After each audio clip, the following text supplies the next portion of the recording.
Hopefully you guys are getting enrolled and press and play so we can give out some of these great prizes. We're streaming live to you guys, though, all night long on those Pilot TVs. Player Connect app, pilotgames.com/PilotTV, YouTube Live, as well as the Twitch app. Our channel name is MegaSota on both YouTube and Twitch, so make sure you guys are checking it, send in some messages so that we can send some luck out to you guys, as well as maybe take a picture with those brand new Pilot TVs. Absolutely, and if you're at a location like Beer Stew Red Wing, Beer Stew Inver Grove, the V by HH, Trouble's Bar, or even Spunky's, who just got their Pilot TV today, you get to watch us on some of those shining screens. Definitely some great stuff. I love those names. Glad to see a big-time location, Trouble's Bar. I've seen them out there for a while. Oh, yeah. Finally get a Pilot TV.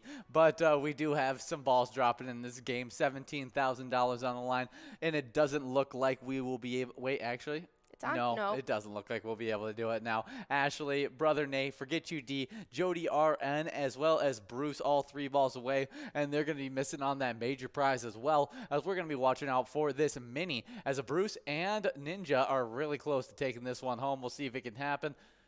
Nobody was able to get 1 ball away on that $178 prize, so we've moved on to a $1 must-go, as we'll try and give it out, and you guys will have another shot at that $17,000 jackpot at the very end of this broadcast. Right at 6 p.m., so stick around after these 23 games of Jackpot Hunter we're about to hop into. Once we give out this must-go prize, we got Bruce getting in line now. Forget You D, all of them, trying to get this out. Yeah, we'll see who can win it. My grandpa's middle name is Bruce, so I don't see Bruce out there too often, and so good to see. He also had a dog named Bruce as well. Really? Yes, yeah. You know how he loves himself some Chesapeake Bay Retrievers. Yes. Well, he had one which was Rip, which was a blonde Chesapeake Bay Retriever, which was really really good dog. But he had a brown chocolate one as well that was named Bruce, and he was an awesome dog as well. Yeah, Bruce is actually what I call my navigation system. Really? Yes, because I changed my maps voice to the Australian man, and so he's Bruce, and my car's name's Betty, and they're a match made in heaven. They're match made. That's awesome stuff. But we do have still that $1 must-go prize out there. What ball do you think it's going to be? I'm going to say G51. Okay, I'll say I-20. I-20, interesting choice there. I don't feel like you're correct. We'll have to see. We'll see what happens here. But still, 1 ball away with nobody joining up with them. That's what I've been most surprised with, is that it's been these 3 for pretty much the start of 1 ball away marking. And so we'll see if anybody can by the end of this. But Ashley getting in line. We'll see. You said, what did you say, I-20? Yes. Was your correct? We'll see if that's correct. Ooh, you did. Yeah, Ashley joining up. We'll see if G51. Come on, G51. I see G53 out there. That means we're closing in on getting closer to mine coming out. And I don't know if that's actual logic there. I don't think so. But hopefully it just is luckology. And that's, I graduated top of my class at there Luck it U. is. And it was 12, 1, 67, and 75. And it's Ashley as well as Brother Nate. Both of them getting And Bruce. And Bruce. Each one of them getting a piece of that $1 must-go. Yeah, about 33 cents going to the each of them. Yeah, so great stuff there. Hopefully. I've never seen a 3-way split like that. With the $1 With Lucky 4? Yeah, No. you rarely ever see it like that. That was insane. Yeah, a rare sighting. I have seen it split between a lot of different players at the very end, and so I'm not too surprised, but it definitely is weird to see it when it's just cents that is going out there. Definitely. We do have 1 minute and 40 seconds before we get enrolled in this first game of Jackpot Hunter, and we got some great prizes on the line. Oh yeah, you guys are already clicking up that minor. It just needs to get over $100 before that next game. It's going to be clicking up to 56 balls for you guys. But we already have that major on the line for you guys. 51 balls or less, $16,588 on the line. Not to mention that mega at $100,000, 45 balls or less. Yeah, really, really exciting stuff there. Love the jackpots here. And we gave out a few jackpots over the last week, 18 jackpots to be exact. That's right. Over the last 7 days.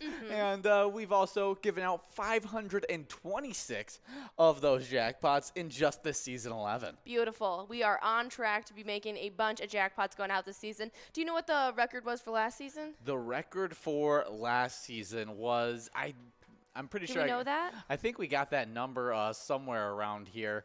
It might be in a different document that I have, so I'll have to go searching for it before. Maybe I'll get that answer for you tomorrow. You could talk about it with a cup of Joe with John. Okay. Yeah, we'll see. We'll see what the answer is. But 526 jackpots during the season, 18 jackpots during this week. We had a little bit of a lull during this weekend. Only gave out 4 jackpots during the weekend. Yeah, but that's all right. We had Friday starting off right with Slap DLW over at American Legion Fridley, who got to take home $671. Definitely some great stuff there. We also had TDM getting the first jackpot of Saturday over at Lucky Lures, taking home $1,209. Nicely done. And then the biggest jackpot of the weekend, finishing off Saturday, it went out to Lagartha over at Manana Hilltop Tavern, taking home $3,718. Yeah, we're gonna have to get good at saying that name right there. Lagartha at Manana. Lagartha. What would Lagartha? What does that make you think of? It makes me think of, what's the character's name? Garth. Garth. I don't know. I know what you're talking about. Is it a villain of some? I have no idea. Some sort? Are you thinking of Garth Brooks? No. That's the first Garth I think of. I'm thinking of Wayne and Garth. From. What's it called? Oh my goodness.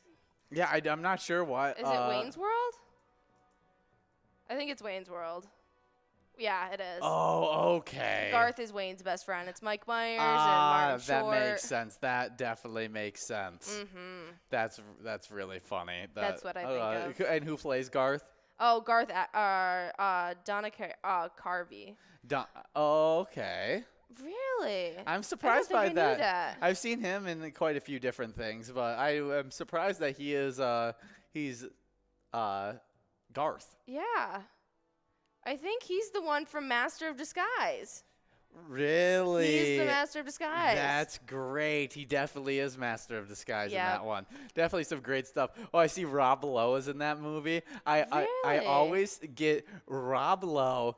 Rob Lowe, Tom Cruise, and Rob Pelinka. For some reason, I think they all look alike, but I feel like they're all in different sides of Rob Lowe. Rob Pelinka is like the GM of the Lakers. I was gonna say Oh, I see it. He does look a lot like Rob Lowe. Yes, and then Tom Cruise looks like the other side of Rob Lowe. If you combined Tom Cruise and Rob Pelinka with the longer haircut and Rob Pelinka together, you get Rob Lowe. Rob Lowe. I see it. I definitely see it. I don't know why that's pops so in my funny. head, but that's what I think of. But we do have a winner, as Tone 612 over at Cardinal Bar is taking home that Musco prize, $16 going out to you. Or T1. Yeah, maybe. Yeah, but good job to the win. Definitely some great stuff. Hopefully you get enrolled into this next game with that minor, major, and mega prize growing into this game number 2 of Jackpot Hunter. Absolutely.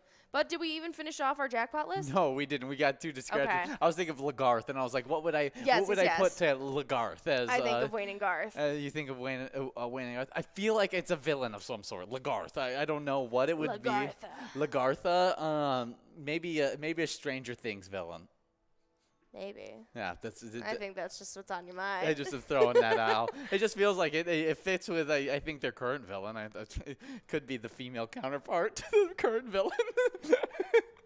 I don't know. It could go any kind of way. Good job, Lagartha, getting the win. I think that sounds more like a Viking name or like a medieval name. Lagartha? Lagartha. Yeah, definitely. Can you see that? Yeah, I just thought Lagartha and Vecna, go together. Vecna and Lagartha in love. That's what I see. It could work. Make it a little rom-com.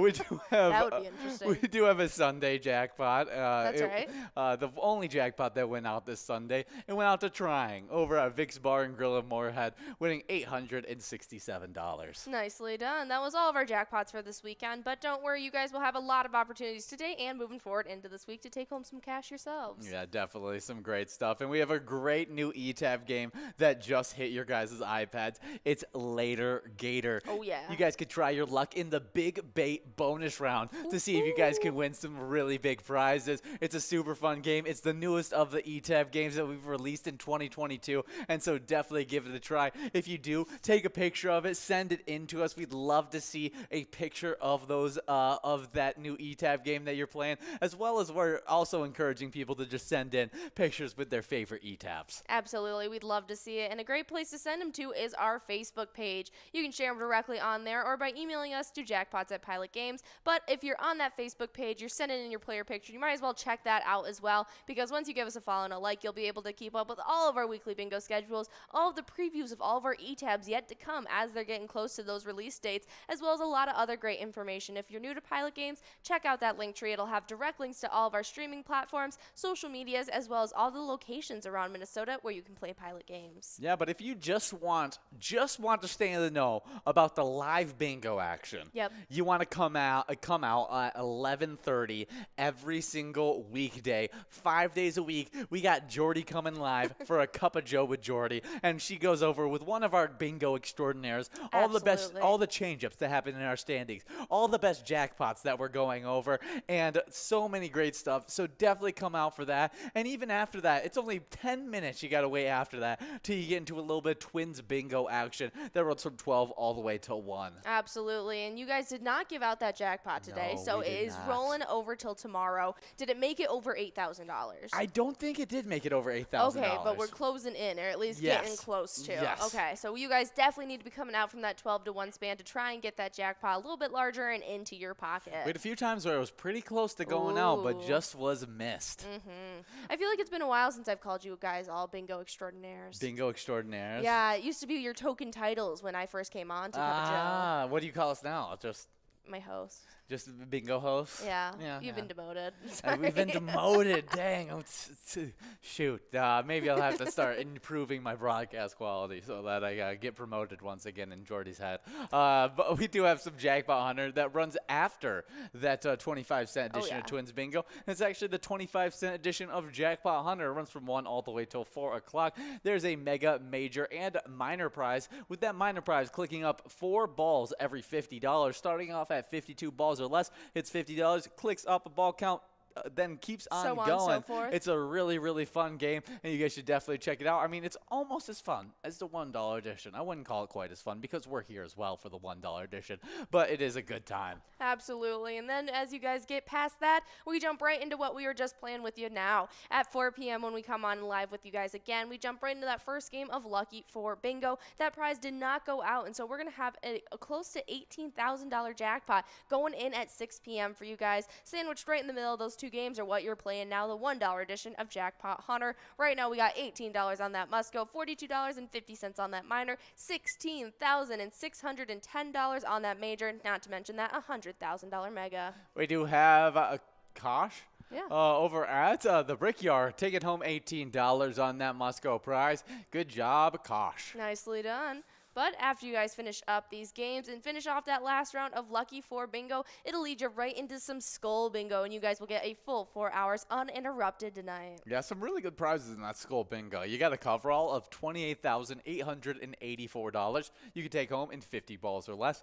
You can take home a large frame of $16,576. You can take home in 43 balls or less. And then that 10 ball or less line prize that's sitting at $16.50. All three of them up for grabs for you tonight from 6 all the way till 10. Absolutely. It's going to be a lot of fun. And starting tomorrow night, it kicks off our specialty nights of the week. And so come out tomorrow at 6:40 if you want to have a little bit of fun with MegaSota game night. It's going to be a lot of fun. It's the only chance you get to see Tony and Nikki out there hosting the show. And they'll give out as many PGO points and jackpots as possible. You'll even have an extra opportunity at the game you're playing right now. There's going to be one extra round of $1 edition of Jackpot Hunter going on tomorrow night as well, before they finish off their specialty night with the Jackpot Jungle edition. That's $1, and you guys get a chance at $15,000 at 54 balls or less. Definitely some great stuff on MegaSota game night, and great stuff on our Twins Wednesday. Oh, yeah. That's when me and Jordy join up for you guys. It's every single Wednesday from 7 to 9, and we got a bunch of PGL game action, some high-low action, some fishing derby, some Vikings victory action. Definitely some great stuff on that Twins Wednesday, as well as a jackpot jungle coverall of $13,063. But the catch is, it's only 25 cents a card to take it home in 52 balls or less. It's a super fun night, so definitely come out for both of our PGL nights, MegaSota Game Night and Twins Wednesday. Absolutely, but you guys have just under a minute to get enrolled. That minor is about $60. If you guys can click it up a little bit further and get it over $100, once we get into game number 3, that's going to be clicking up to 56 balls or less for you guys. Or might as well just take it home in 51 balls and just take home the major and minor prize and make it easier for us. Just take it all home tonight.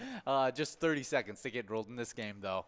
We do have a national day that we can get into, and I think always whenever we talk about language, it's a really cool day, as this is Russian Language Day. Each year on June 6th, Russian Language Day celebrates the 7th most spoken language in the world. The day also honors Alexander Pushkin, a Russian poet who's considered the father of modern Russian literature.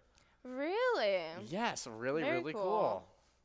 Yeah, I always thought learning Russian would be absolutely amazing, as a big chunk of my heritage is Russian. But, you know, it is such a hard language to learn. Their alphabet makes absolutely no sense to me.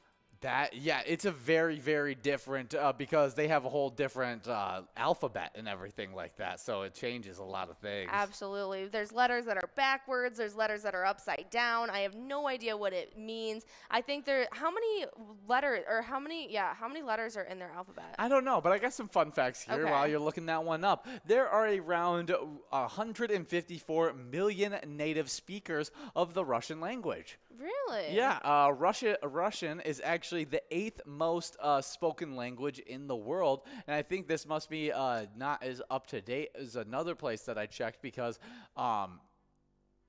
they had it listed as the 7th most spoken language. All right, there's actually 33 letters in the Russian alphabet compared to our 26. Really? Yes. How interesting is that? I don't know how you use more letters, but it's an interesting thought. Absolutely. Russian is the official language of 4 different countries. Okay. Yeah. You want to read another one? Yeah. Which one are you on? Any of the ones that are on the list right now. All right. Russian is the language of space. Among English, Russian is the language of space. Astronauts have learned Russian as a part of their training, and computer systems of the ISS use both in English and Russian. Really? I did not expect that. Yeah. Very interesting stuff. Some English words are Russian origin. That's interesting. So, like bakla, bolsh. I don't know how to say that word. Cosmonaut, mammoth. Program, Sputnik. I don't know. There's a lot of vodka, another one. Definitely some interesting things that are English words that we now use all the time. Russian surnames vary by gender. There are some Russian untranslatable words. Really? Yeah, we do have Tone 612 taking home a must-go prize of $16.40. The second win for T1612. Good job, Tone. I'm just trying every way I can say this name. Good job getting the win over at Cardinal Bar in Minneapolis. Absolutely. But, yeah, there's some untranslatable words in Russian. Let's see, and last one, Russian nouns have a gender. I've always struggled with that with different languages. English is pretty much the only language that doesn't have genders to their words. Yeah, it's interesting because it changes how you say things, and there's not. I guess that's a reason why it's so hard also to learn the English language. Is so many things mean the same thing. Yeah. Yeah. Absolutely. There's so many interchangeable words in our language, and we just kind of make them up as we go as well. Oh, yeah. It's like how Stan just became a word because Eminem used it in a song, and it got really popular. Absolutely. Well, happy National World Russian Language Day. If you want to take up Russian, today is the day for you to start. It's also World Pest Day. Each year on June 6th is World Pest Day and sometimes called World Pest Awareness Day. This day was created to raise awareness of how pest management helps prevent the quality of life for you and your loved ones. Yeah, definitely preserve the quality of life for prevent the quality of life for your loved ones. Definitely not what I meant. I was like, we probably don't want to prevent the quality of life. We want to preserve the quality of life. Absolutely. And so it's a great day to maybe get out the ant spray around your house. Make sure those ants don't get in. Yeah, especially in these warmer seasons. Exactly, warmer seasons around the corner. The fruitsy flies. Exactly, fruit flies, all those different kinds of things you got to be a little bit more aware of during this time. We've actually been seeing a lot more, maybe not pests, but critters all around since we've been living out in the middle of nowhere, Michigan. Absolutely. That's definitely been really interesting. And it was kind of funny because we hear that there might be a mouse or something in the basement. And so we have our big mouse or cat Mike that we're going to send down there, and hopefully he can just take care of it. Big Mike is going to be taking out that mouse. Oh, yeah. Like it's nothing. Definitely some great stuff. Do you have any funny pet stories of maybe your dogs bringing back a pest or something getting to your house like a bat or a bird? Yeah, there's always been that bird story. There was, I don't even remember what kind of bird it was, but it was about this big, and it had come into my bathroom, and it was only my mom and I home, and I was a child, and it was just absolute chaos. My dad had to leave work to come home and help. Oh my goodness. It was ridiculous. And so what ended up happening? It got loose into the house, and then my dad ended up taking a butterfly net and catching it and releasing it outside. But all while we had our English setter hunter dog, like, chasing him around trying to get this thing. Oh, my goodness. Ridiculous. That sounds absolute madness. I will never forget, and actually, you know what I'm talking about now in the area. But I was sleeping in my grandpa's upstairs room where I stayed at, and I woke up in the middle of the night, and this is probably the most scared I've ever been as a kid. I just saw this black thing crawling on the ground, and then it crawled up the wall for a second, and then it crawled back down onto the ground, and it crawled into my room, and I was like, what is this? There's a giant spider in my room right now. What was it? It was a bat that had gotten in, that was just crawling on the ground, that wasn't flying around at that point.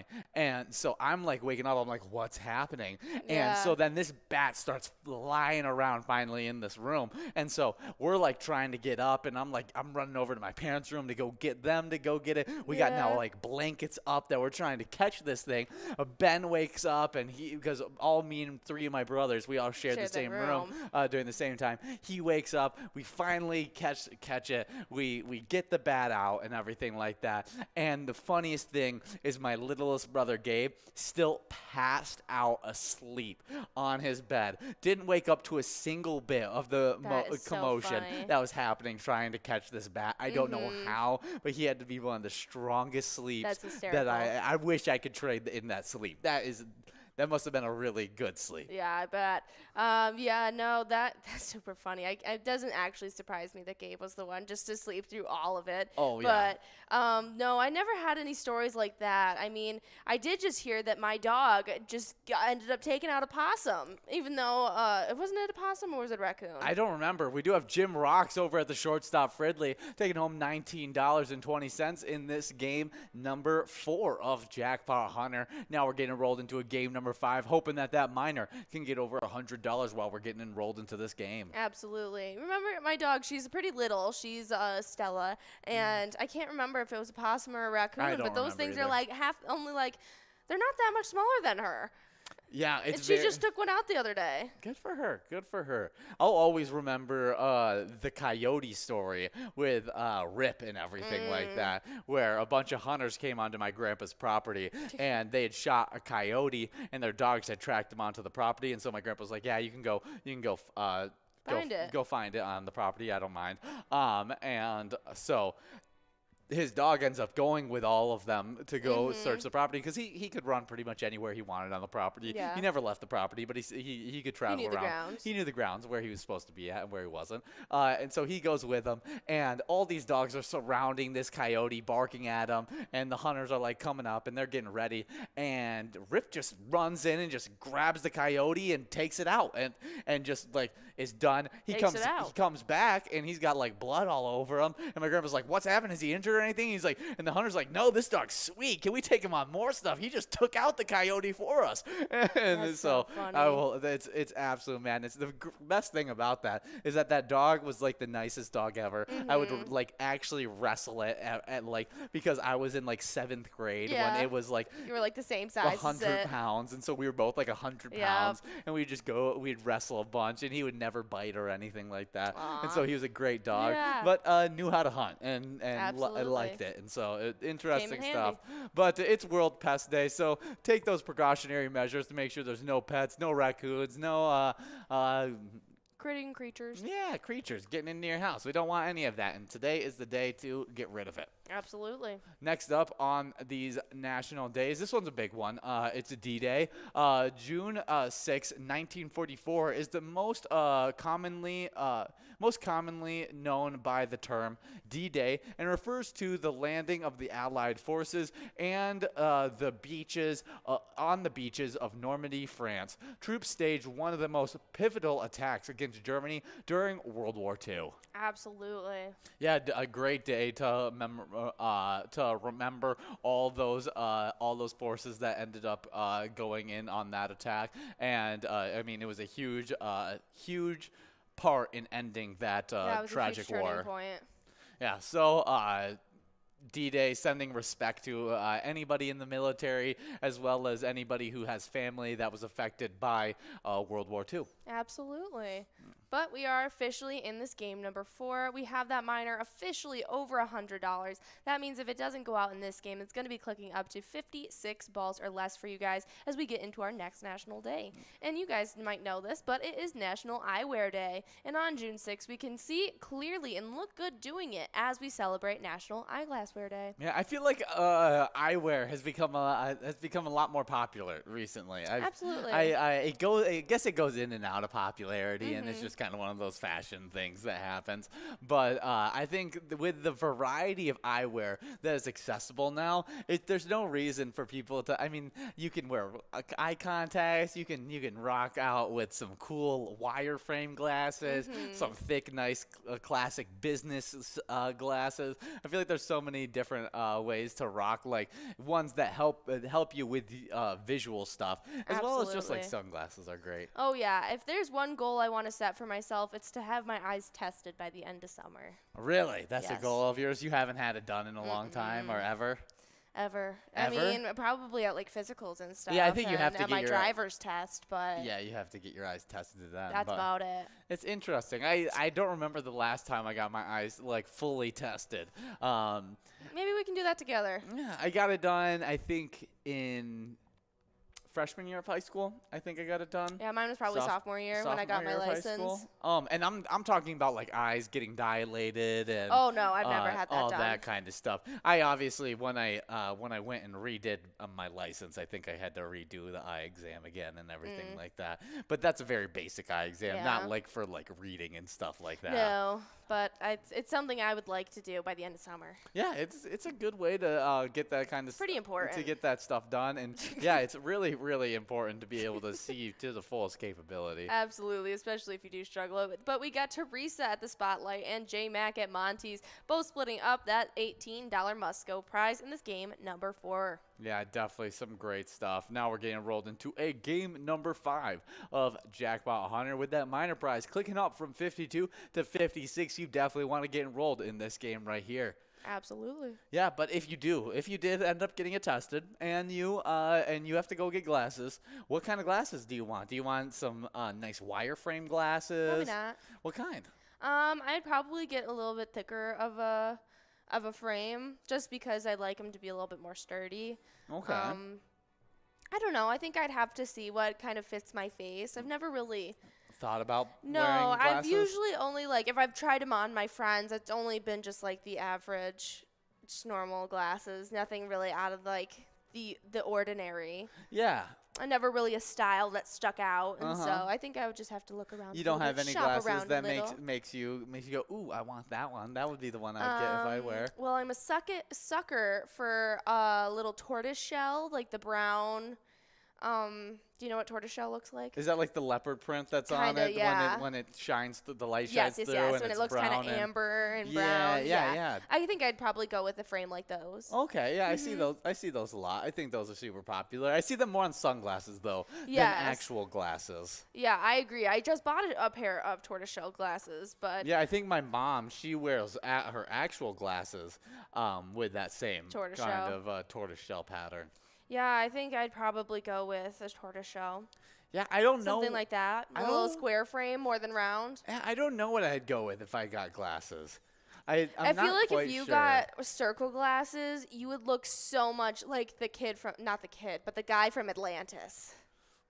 Really? If you got circle glasses and maybe like some highlights, you would be his twin. I don't see it. I don't think so. I think if I had to go with any glasses, I mean, at one point I did wear glasses, and I'd look nothing like him. You would be similar to him. I just have circle glasses, and I have a long face. And you have a middle part. That's it. Our hair is not even the same style. It's just a middle part. That's the only thing that's similar is about our hair. I can still see it. Yeah, maybe. He looks a little bit more like Ben than you, though. Yeah, he definitely does. Yeah. Looks way more. But Ben, they could never put his hair like that. Really? He's got too curly of hair. That's true.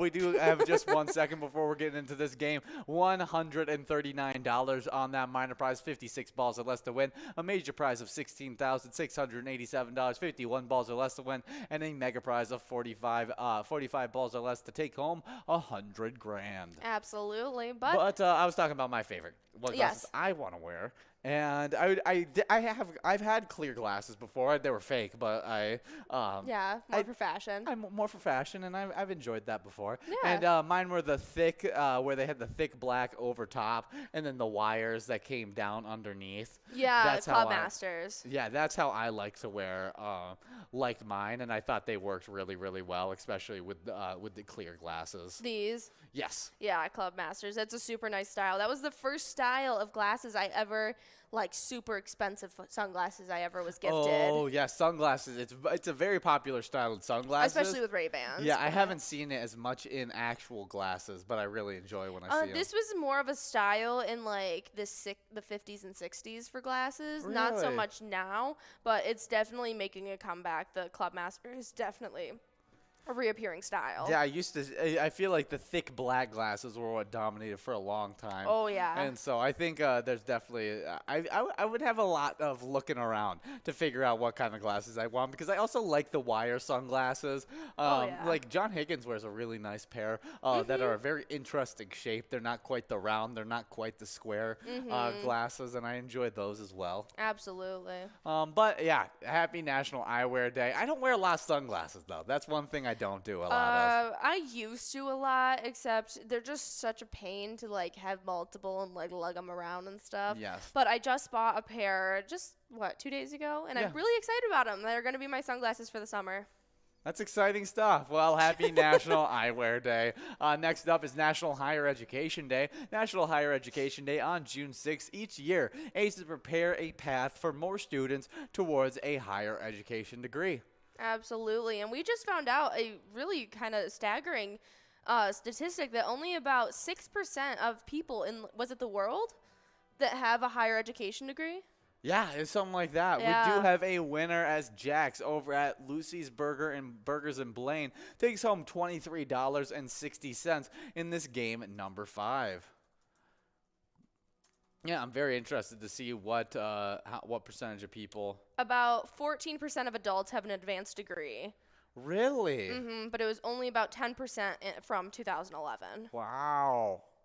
Yeah, that's definitely, it makes me feel a little bit better about taking my time with getting my degree. Yes. But it's definitely really cool to see, like, the people that are really prioritizing that career or that higher education nowadays. Yeah, it definitely is interesting. And higher education comes in a lot of different forms. It's not just in college, you know. No.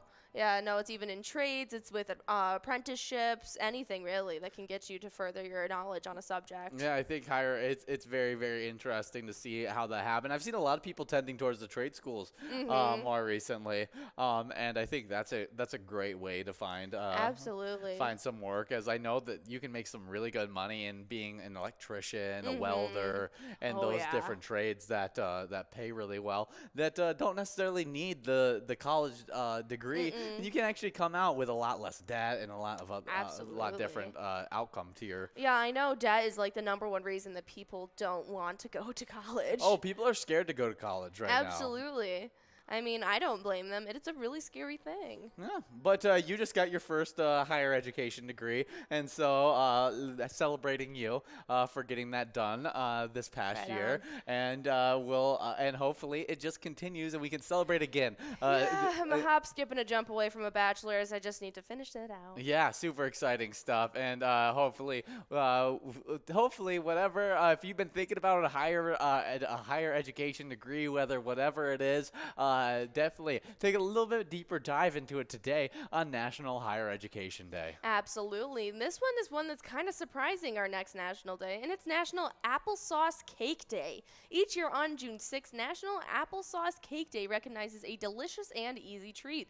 The tasty applesauce cake offers an opportunity to share a slice or two of a cake that comes in a variety of recipes. Yeah, definitely. I've never even heard of this. I'd never heard of it, and I definitely want to try it. I for sure want to try it. From what I've gotten from it is that it is like a carrot cake. Okay. But with an applesauce like tang to it. Yeah, okay, here it is. It's adding applesauce gives the cake a rich, moist crumb to baked goods. Applesauce is well-known substitute for butter and oil in baking recipes. I did know that. And is an easy way to cut the overall calories. Applesauce is used for moisture and overall flavor in this applesauce cake. Yeah, I've heard of people using applesauce as a replacement to butter or eggs, but I've never actually heard of like an applesauce cake. Yeah, it's an old-fashioned, super soft, incredibly moist cake that's brimming with spices and has a tasty light apple flavor. It's much like a carrot cake and absolutely delicious. That sounds pretty good to me. See, I think that sounds better than almost a carrot cake. Yeah, I'm not a big fan of carrot cake. Like, I think with the little bit of apple spice to it. Yeah, it's just like a spiced cake instead, rather than having the shaved carrot in it. Yeah, seems delicious to me. I could definitely get behind it. Well, happy National Applesauce Cake Day. Do you have a favorite kind of cake? There's one that has like the caramel buttercream on top. Really? Interesting. My favorite kind of cake? Yeah. Red velvet. Red velvet cake. I was like, do I need to think about this for a sec? No, instantly. See, the problem is I would choose a niche cake like that, but I don't necessarily know I could eat like red velvet every day for my desserts. Like that is not. It's too strong. It's too rich for me. It's the richness of it. And if I have like a little scoop of vanilla next to it that I can like kind of cut the cake with a little bit of ice cream. Oh yeah. We're not talking about ice cream. We're talking about cake. Well, if I get to eat the cake how I want, I'd have a little slice of ice cream. You get vanilla ice cream, okay. Pretty much any cake, though, I'd want a little scoop of ice cream. I feel like that's just like a perfect combo. It makes it better. It's the dream team. Yeah, but I also find that red velvet cake has a little bit too thick of frosting most of the time that I don't enjoy. I like that cream cheese buttercream. Yeah, I don't need that thick frosting. I like a nice light frosting, if any frosting, to be honest. Yeah. I love a cake that doesn't have any frosting. If it can hold without frosting on it, it's so good. We do have Gura over at Hog's Breath Bar and Restaurant, taking home $25.40 in this game number 7. We're about to get enrolled into a game number 8, so make sure you guys are getting enrolled, press and play. Absolutely. Yeah, definitely some fun stuff. Can't believe we're already getting enrolled into game number 8. I know, we're flying through these games. But we were talking about our favorite cakes. Yep. And you didn't give yours yet. I didn't give my favorite cake yet. Honestly, I love myself some chocolate cake. What do you like? Some devil food cake. You like vanilla. What do you like? You like yellow? Honestly, I love just angel food cake. It's with the strawberries. It's so tasty. It's so simple. I don't even want any kind of like toppings on it really. I just want like a plain plain cake. I've had it, like, literally, this is what I have for breakfast every Christmas morning. Really? Just a little, one of those like little personal angel food cakes? No, I have me and my whole family, we split a big angel food cake for breakfast, and we don't put any icing on it. It's just some white. It's basically I don't ever have icing with mine. I usually have Cool Whip and strawberries. or no Cool Whip, no nothing like that on it. It's just some kind of bread in the morning, some sweet bread in the morning. That's interesting. I've never thought of it like that. It's honestly some of my favorite. It's one of my favorite things to have. It's one of my favorite traditions that my family does. Is I absolutely love eating that cake in the morning. Wow, that's super fun. No, it's Christmas Eve that we do it on. Christmas Eve. Okay. Yeah. So that's how we start off our Christmas Eve. I think it is. Okay. It's also the same time that we like sing Happy Birthday to Jesus and everything like that. Because so it's kind of like his birthday cake. Yes, yeah, it is. Yes, because my family is a bit religious, and so we do that as well. Aww. And so really, really fun. And that may be my favorite cake. I don't think it's my favorite tasting cake, but it's something that I could eat like on a regular basis, and not get sick of. And I'd really enjoy it just because it's a nice sweet bread that you can eat, and it's not too heavy or anything. And I don't feel terrible after I eat it. Yeah. Honestly, a bundt cake is up there. Oh yeah. As one of my favorite cakes. A nice chocolate bundt cake, super tasty. Oh yeah, I could definitely get behind that. Yeah, I definitely enjoy. So it's probably either something really simp or like chocolate galore. Ooh, that's it's either one of those two for my favorite cake. But we're talking about National Applesauce Cake Day, so maybe if you're thinking about making yourself a cake at home, try out an applesauce cake recipe. All right, well, you guys have just about 5 seconds to get enrolled in this next game. This minor is about $200, but we'll see if it's going to click over so we can get to that next ball count as we get into this next game. It is right on the money. Ooh, good stuff. That means it'll be clicking up. That's really exciting. But if we missed out on all these jackpots, we do have a $23.40 must-go prize that we'll try and give out. Absolutely, but our next National Day is National Drive-In Movie Day. This is one of my favorites. National Drive-In Movie Day on June 6th each year commemorates the day of the first drive-in theater opening. Richard M. Hollingshed Jr. of Camden, New Jersey, created the drive-in theater that he opened on the first one on June 6th of 1933. That's really interesting. I don't think there's a lot of drive-in movie theaters, especially in the Midwest. Or I have a couple down by my hometown. Yeah, but they're still like it's a less occurring thing than like when you go down to like Arizona, Southern California, where it doesn't rain as much and you don't have those weather changes. I feel like you can find them a lot more, where it's a lot harder to find those drive-in movie theaters here and just like they're definitely not as common as like an actual movie theater. Oh yeah, and have they ever been? I don't think they've ever been like as common as that. I think so because around like the 50s, predominantly they would go to the drive-in movie theater to watch movies, and they'd have like the theater that was like for special occasions. Really? Yeah, at least that's what I thought. I may be horribly wrong, but yeah, I've never done any kind of thought like looking up of that kind of stuff. Because it seemed like going to the theater was where you dressed up and like made a night of it, where like going to the drive-in was like you and your buddies. Really, I've always thought of like going to like the like if you're talking about like theater of like an on-stage production that like then yes you dress up, but I've never thought of like going to the actual movie theater. Well, they used to dress up for, but I'm not exactly sure how it related to the and what time period that was, or if it was a specific type of movie theater that you were seeing that occur in and stuff like that, because you could still go and get videotapes from like debuts that have people full of suits in the movie theater and everything like that in any movie. And so it's interesting to think if that was a regular thing during the time. Absolutely. I wonder. Yeah, some of them had even dress codes. Interesting. Yeah. Okay, I wonder what time period. We do have a winner in Linda Lou taking in Adagios, taking home $23.40 on that prize. Good job, Linda Lou. As that jackpot, all the jackpots are going to continue to grow into this next game. With that minor now being 60 balls or less, you're not going to want to miss out on this game right here. Absolutely. I might have to do a little bit of research about this. This is interesting. Yeah, I'm interested on what is the history of the movie theater. Maybe we could just call up our buddy Noah, and he can tell us a lot more about that information. I'm sure he would know the history. Yeah, he has a lot of movie knowledge. But we're talking about drive-in movies. And what would be one movie that has currently came out in the past, we'll say, 5 years, that you would love to see in a drive-in movie situation? Or would have been a better watch within the drive-in movie situation? Honestly, I think the Top Gun movie would have been fun in a drive-in. That we just watched? Yeah, because you'd actually get to feel like the air and like be outside during it. Mm-hmm. I don't know, maybe that. I think that one would be a really, really good one. I can't think of anything else off the top of my head. Really, any of like the Godzilla, King Kong.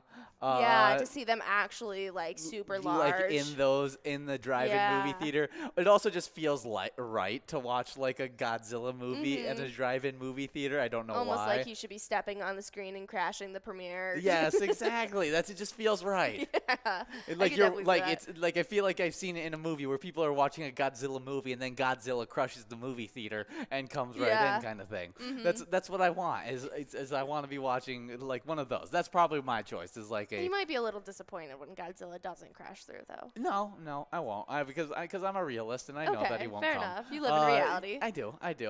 As a kid, I set up a whole spy system to try and catch Santa because I had my doubts. Yeah, my parents should have never bought me the spy system. I think it's that's funny, but no, I think that would be the one I would choose is like a Godzilla movie. Okay. Yeah, I don't know what else I'd pick. Yeah. I saw a scary movie one time. I saw the Don't Turn on the Lights horror film. Really? I saw that in a drive-in. That was really fun. I don't think I've ever seen that movie. It's pretty good. I can't even think of the premise of it anymore. It's been like years. Yeah, definitely some interesting. But it was fun. Drive-in movies are always a fun experience, though. Yeah, but we are in this game number 9 of the broadcast. We have a major prize of $16,784, 51 balls or less to win. A minor prize of $259. They take home in 60 balls or less. And a must-go prize of $47.60. We'll see if we can give these out in this game right here as we had Meatball Me 21 balls away, just like the name. Absolutely. But we do have some more national days that we can get into.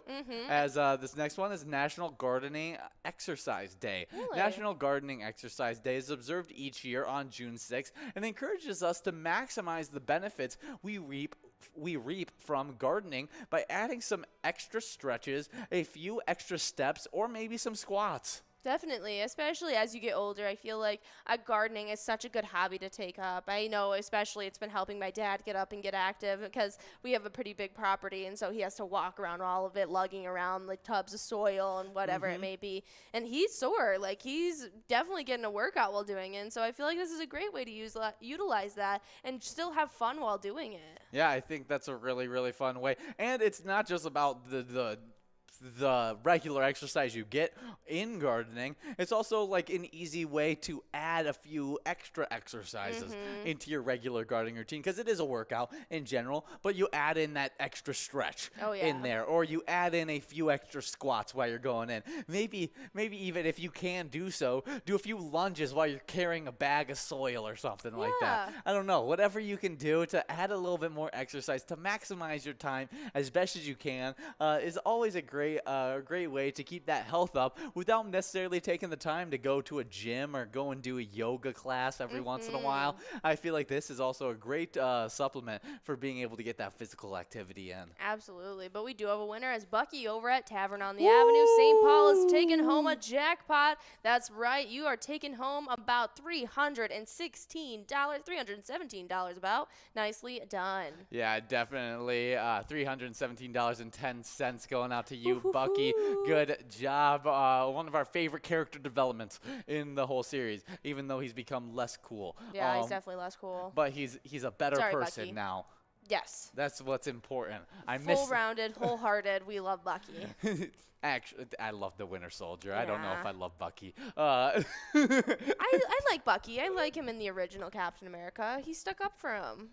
Yes. No, he was. He was a really good friend. He was. He was a good friend in the original series. I guess he's just kind of boring now. I take that back. I take it back. No, yeah, he's just not as cool. Yeah. I want him to be back to where he was really cool as a Winter Soldier. You know, when he showed up and he just like caught Captain America's sword, like not sword, his shield.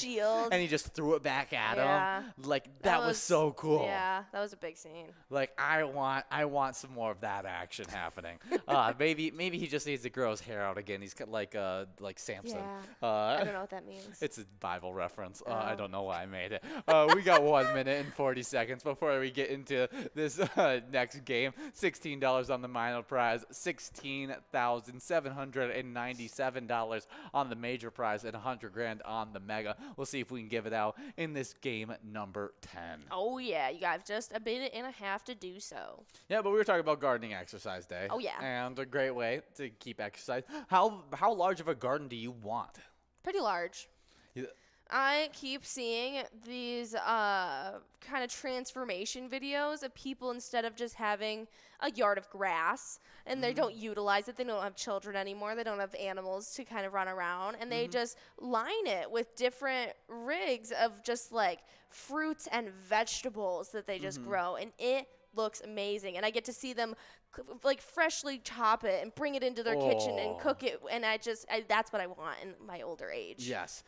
See, I have a little bit of a different vision of what I want out of the garden and what I want. And this is envisioning post kids and post having animals and everything like that. This is when we can garden as a hobby. When I can utilize the entire yard and not have to worry about it getting smushed by kids and other rambunctious things. And so I would love to have maybe a little like 5 by 10 little garden area, like not very large, just 5 feet by 10 feet. Well, I mean, if I could have a greenhouse, that would be ideal. Oh, that would be so cool. But this is just the real, like not thinking of a big thing, is maybe like a 5 by 10 little garden area to be able to put all the plants in. And then the rest of it, I would love to have just like a huge like flower garden, like having just like flower bushes that have all these bright colors in them, the trees that have blossoms on them and everything like that, and just have this super colorful backyard that fills the entire yard.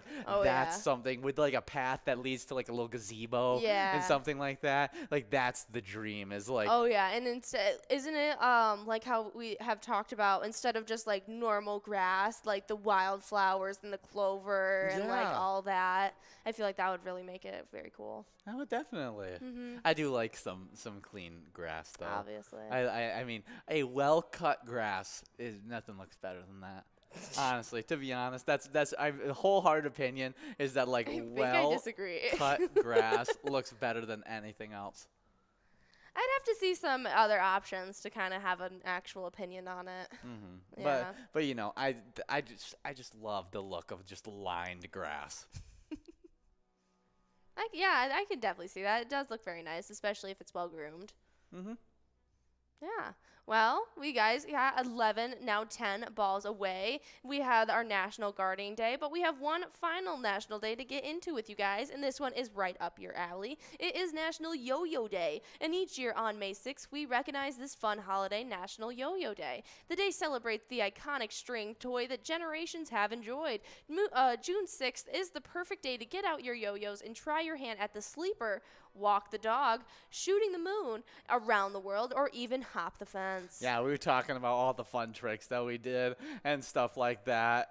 But did you have a yo-yo guy come to your school? Yes. Yeah. Oh yeah. Yeah. Did you have a little spurt of where you tried to learn how to do that how to play with that yo-yo?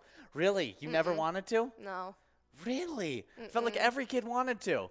None of your friends. Like I had a yo-yo, but like I didn't care enough to try to learn the tricks. Not when all those kids where everybody was learning how to do the tricks? Not many people did in my school. I had a very small elementary school. Yeah, me too. I did too. I went to, I had 5 kids in each class. Yeah, that's a little bit smaller than mine. Yeah, we got Gura over at Hog's Breath Bar and Restaurant, taking home that $21.20 must-go prize. Good job, girl. But there wasn't a lot of people that wanted to learn how to yo-yo in your class? That's ridiculous. That's absolutely ridiculous. Everybody was playing with their yo-yos during my school. And when to admit it, that like I was talking about my elementary school. Once I got to like the yo-yo guy, because I moved around a lot. Yeah. When I was in Ohio when the yo-yo guy that's a little bit bigger. And it was a lot larger. It was a few hundred. I was gonna say. It was a few hundred per class, and so I had like 30 kids in my class. Okay, so the same size as my high school. Yeah. And so we everyone got into yo-yoing during that time, and it was like to the point where it was dangerous to like quickly walk into the bathroom. Because they crack down on the yo-yos right after they give every single student a yo-yo. They're like, nobody can play with their yo-yos. And I'm like, this is ridiculous. Like, I just got this yo-yo. Of course I'm gonna play with it. And so then kids would be like going to the bathroom to play with these yo-yos. That happened in my school, but with hacky sacking.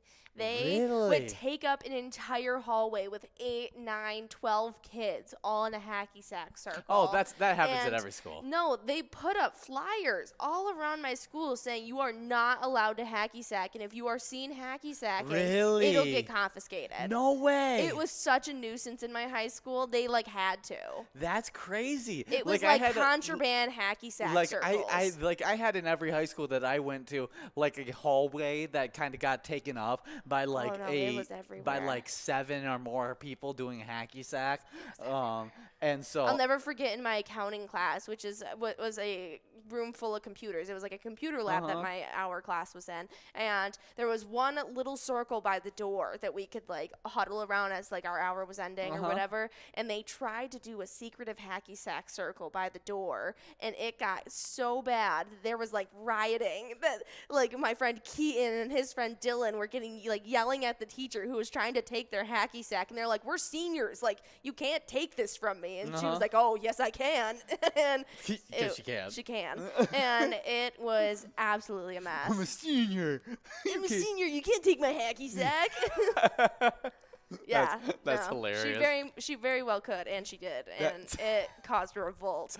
That is great. They even had a petition going around saying to unban hacky sacks. Really? It didn't get passed, but that's so interesting. Yeah, it was a big deal. Yeah, it was only select few people that did hacky sacking. Oh, the entire male population was into hacky sacking. Crazy for like 4 months.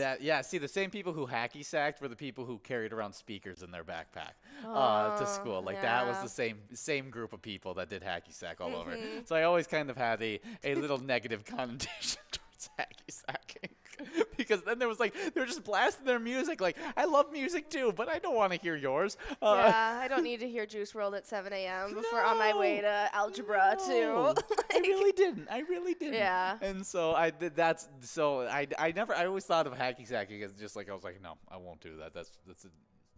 It's for and so it's interesting to hear that was actually fully consumed your school. It fully consumed it. It was ridiculous. Awesome. But we're talking about yo-yos. the better fun little innovation that is super fun. Did you ever have the yo-yo ball that you could throw, and it was like you couldn't fail, and it would just shoot back to you? No. Oh my gosh! As a kid, I was never allowed to have one, but I always wanted one. I only had one yo-yo ever, and it was pink, and it lit up. Really?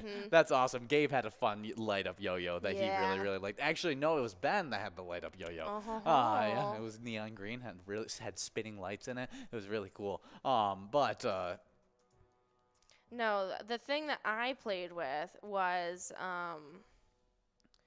what's the one where it's got the string and you have to like flip up the ball to land on the little peg? Yes, I know of that. Oh, what is it called? See, I didn't realize how many tricks you could do with the.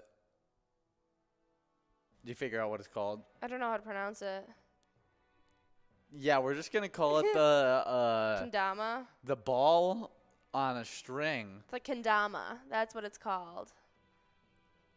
ball, stick, and string. Yes, that's what I used to play with.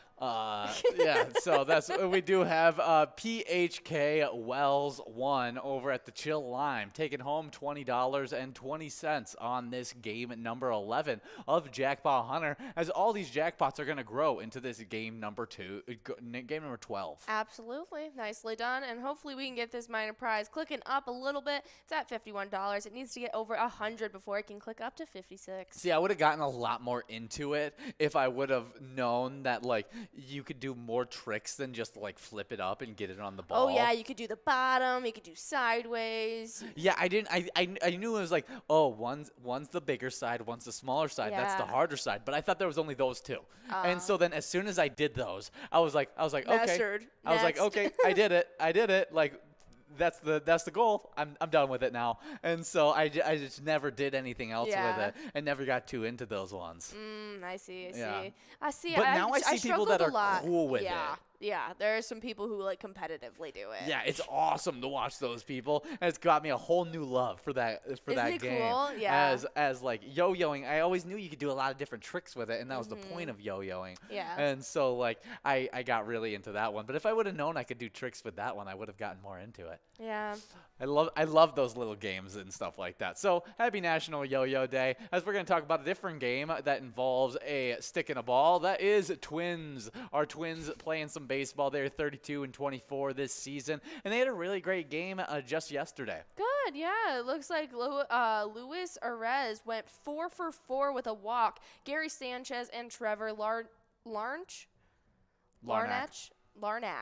homered, and the Minnesota Twins beat the Toronto Blue Jays 8-6 on Sunday.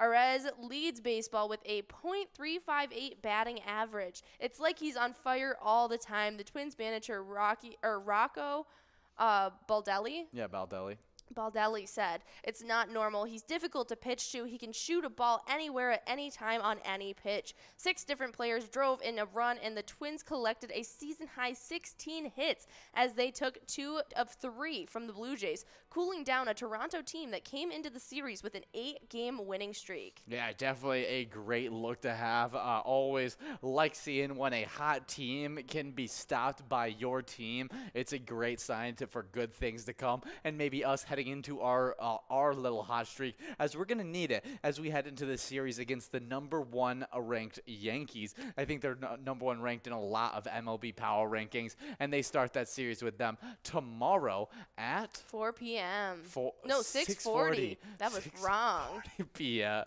I saw the 4, ran with it. Yeah, 6:40 should be a good game for those Twins Yankees, and we'll see. We'll check in a little bit more with that game that's happening, as that is happening tomorrow, and then they have a game again Wednesday, another game on Thursday.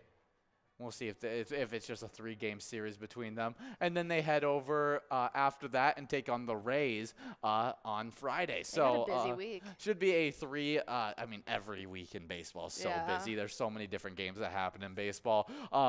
Tomorrow, Wednesday, and Thursday should be our games against the Yankees. Let's check out some power rankings to see how we stack up and what we've been looking like in the MLB. All right. Well, we're sitting with a must-go prize at $19.60, a minor at $76.25. We just need to get that over $100 in that next enrolling screen before it can click up for you guys, but not to discount that major that's already at $16,845, 51 balls or less. Let's try and get that out. Oh, yeah. Well, the Yankees are the number 1 team in the MLB power rankings right now, and this is from MLB.com, their power rankings. They are 39-15 this season. Been phenomenal this season. Yankees are flirting with perfection not once but twice this week. And while they may have come up short in each of those perfect game bids, they were perfect for the week as a team. The Bronx Bombers completed a perfect 6-0 homestand by sweeping the Angels and Tigers, all while outscoring the opponents by a football-like score, 38-7. They've been phenomenal. So we have a big task ahead of us to be able to get the win, especially with our Minnesota Twins dropping back actually over a few losses to the Tigers, and then one loss to Toronto Blue Jays. And so we've dropped back from 9th into 10th place in these power rankings. Yeah, the Rays are right above us. Yeah, so hopefully we can get back on the right track, boost those power rankings by beating the #1 team, hopefully a winning amount. Absolutely, but we got BHIL Pipery over at American Legion Blue Earth, who's taken home $19.60. That was game number 12. Yeah, good job, Bill Pipery. And we're getting into this next game. Definitely some great stuff. And we're going to be watching to see if that minor prize can click over $100 while you guys get into this game number 13. Already game number 13. Oh, We're yeah. flying through this. You guys can play a great E-Tab game that's themed with our Minnesota Twins. Twins win. Pick a lucky batter in the home run derby bonus round and win some Grand Slam prizes. Or check out our Twins Bingo that runs from 12 to 1 every single day, where you earn some great prizes as well as points towards the Twiking Zone. Absolutely, and I'm going to hop right back into these top 10 player standings. And in 10th place, we start off with Pooba over at Brian's Bar and Grill with $119,000. 9th place sits with Elsa at Titan Swartzlin with $120,000. But with 130,000 points in 8th place, we have Yo-Yo at Valley Inn. 7th place sits with Bobo at Corner Bar in Goodhue with $136,000. 6th place is Lucky Tim over at Lakefront Bar with $144,000. But with 162,000 points in 5th place, we got GTZ over at Sal's Bar and Grill. 4th place sits with Mikey Wins at Steve-O's with $197,000, but with exactly 200,000 points in 3rd place, it's Simbob at Corky's Bar in South Haven. Also playing at Corky's Bar in South Haven, it's our 2nd place player, Nan, who sits with 208,000 points. But then in 1st place, still reigning true, it's Scrub Eye at American Legion Fridley, who has 278,000 points so far. Yeah, definitely. Some great stuff there. Some crazy player standings and some big point totals that these players have been able to accumulate so far. But to move on to the location side of these standings, in 10th place, we got Main Street Pub in Kimball with 166,000 points. With 224,000 points in 9th place, we got Carboni's Pizza, CR Billiards in Coon Rapids. 8th place is VFW Blaine with 239,000 points. With 285,000 points in 7th place, we got Eagles Rochester. 6th place, getting bumped back from 5th place, we got our place on 3rd in Faribault with 294,000 points. In 5th place, getting bumped back from 4th, we got Steve-O's in Crystal with 299,000 points. Moving out of a tie with our place on 3rd in Faribault, now moving into the 300,000 point club from 5th all the way to 4th place, we got Corner Bar in Goodhue with 301,000 points. With 473,000 points in 3rd place, we got American Legion Fridley. 2nd place is Corky's Bar South Haven with 502,000 points. But you have a big jump when you get into this next location, getting through the 600,000 point club, 700,000 point club, and you finally land yourself in the 800,000 point club, and they probably won't be there for long. And that's VFW Spring Lake Park in 1st place, and they have 882,000 points. That is almost 400,000 points separating the 1st place and 2nd place locations. Wow, what a ridiculous point total. And I think that VFW Spring Lake Park will be in the 900,000 point club by the end of this week, maybe. You think so? That's going to be my take. I could definitely see it. By the end of this week, I'm saying it complete, wholehearted, Oh, yeah. not half in it. I'm 100%. VFW Spring Lake Park. Full conviction. They're going to be in the 900,000 point club by the end of this week. Consider that my hot take of the week. Well, that just means they need 18 wins of only must-goes this week. Exactly. But that's Easily tougher. to It's do. tougher than said than For done. them. Tougher said than done. It's always is. 18,000. I never think it's not a lot because I've seen a lot of locations get hung up at a certain point total. Yes. Some players take breaks and they don't get some big jumps, and whatever it is, they don't make it to that point total. And so I still think it is a bit of a hot take to say VFW Spring Lake Park can't do that. Absolutely, but right now we're listening to a little bit of American Heroes. It's an awesome E-Tab game that you guys should definitely try out. You have some heroes, some villains, and a robber, as well as some awesome free play rounds that you guys want to check out. You can win some great prizes while having some fun. Yeah, I definitely love a little bit of American Heroes action. Do you have a favorite superhero?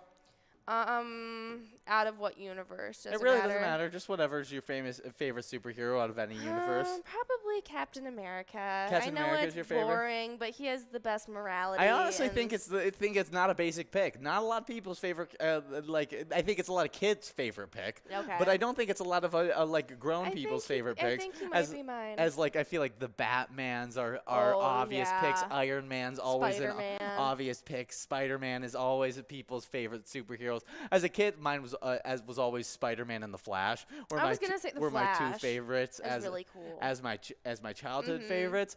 But probably now I would go with Underdog. Really?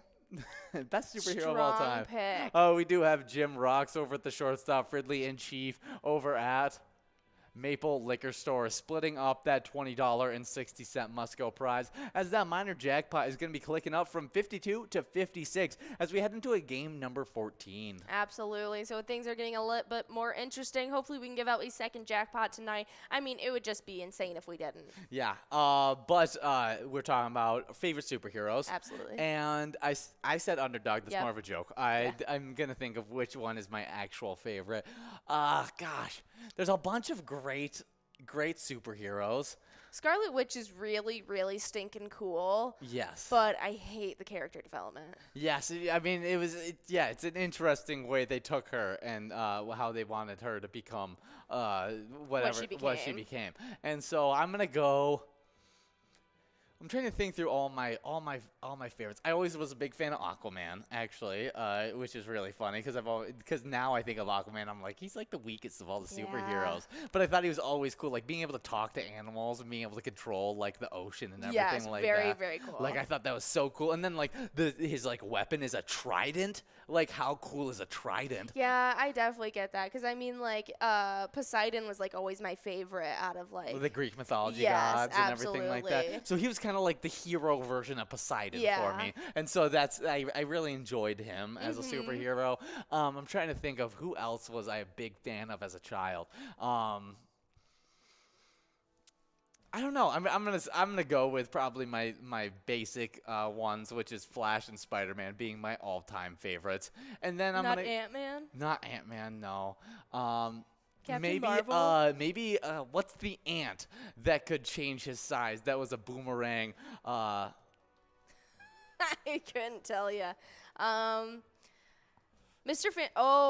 Professor X. Does he count as a superhero? Adamant. That's my favorite superhero of all time. No doubt about it. Adamant, by far my favorite. Absolutely loved that cartoon as a child.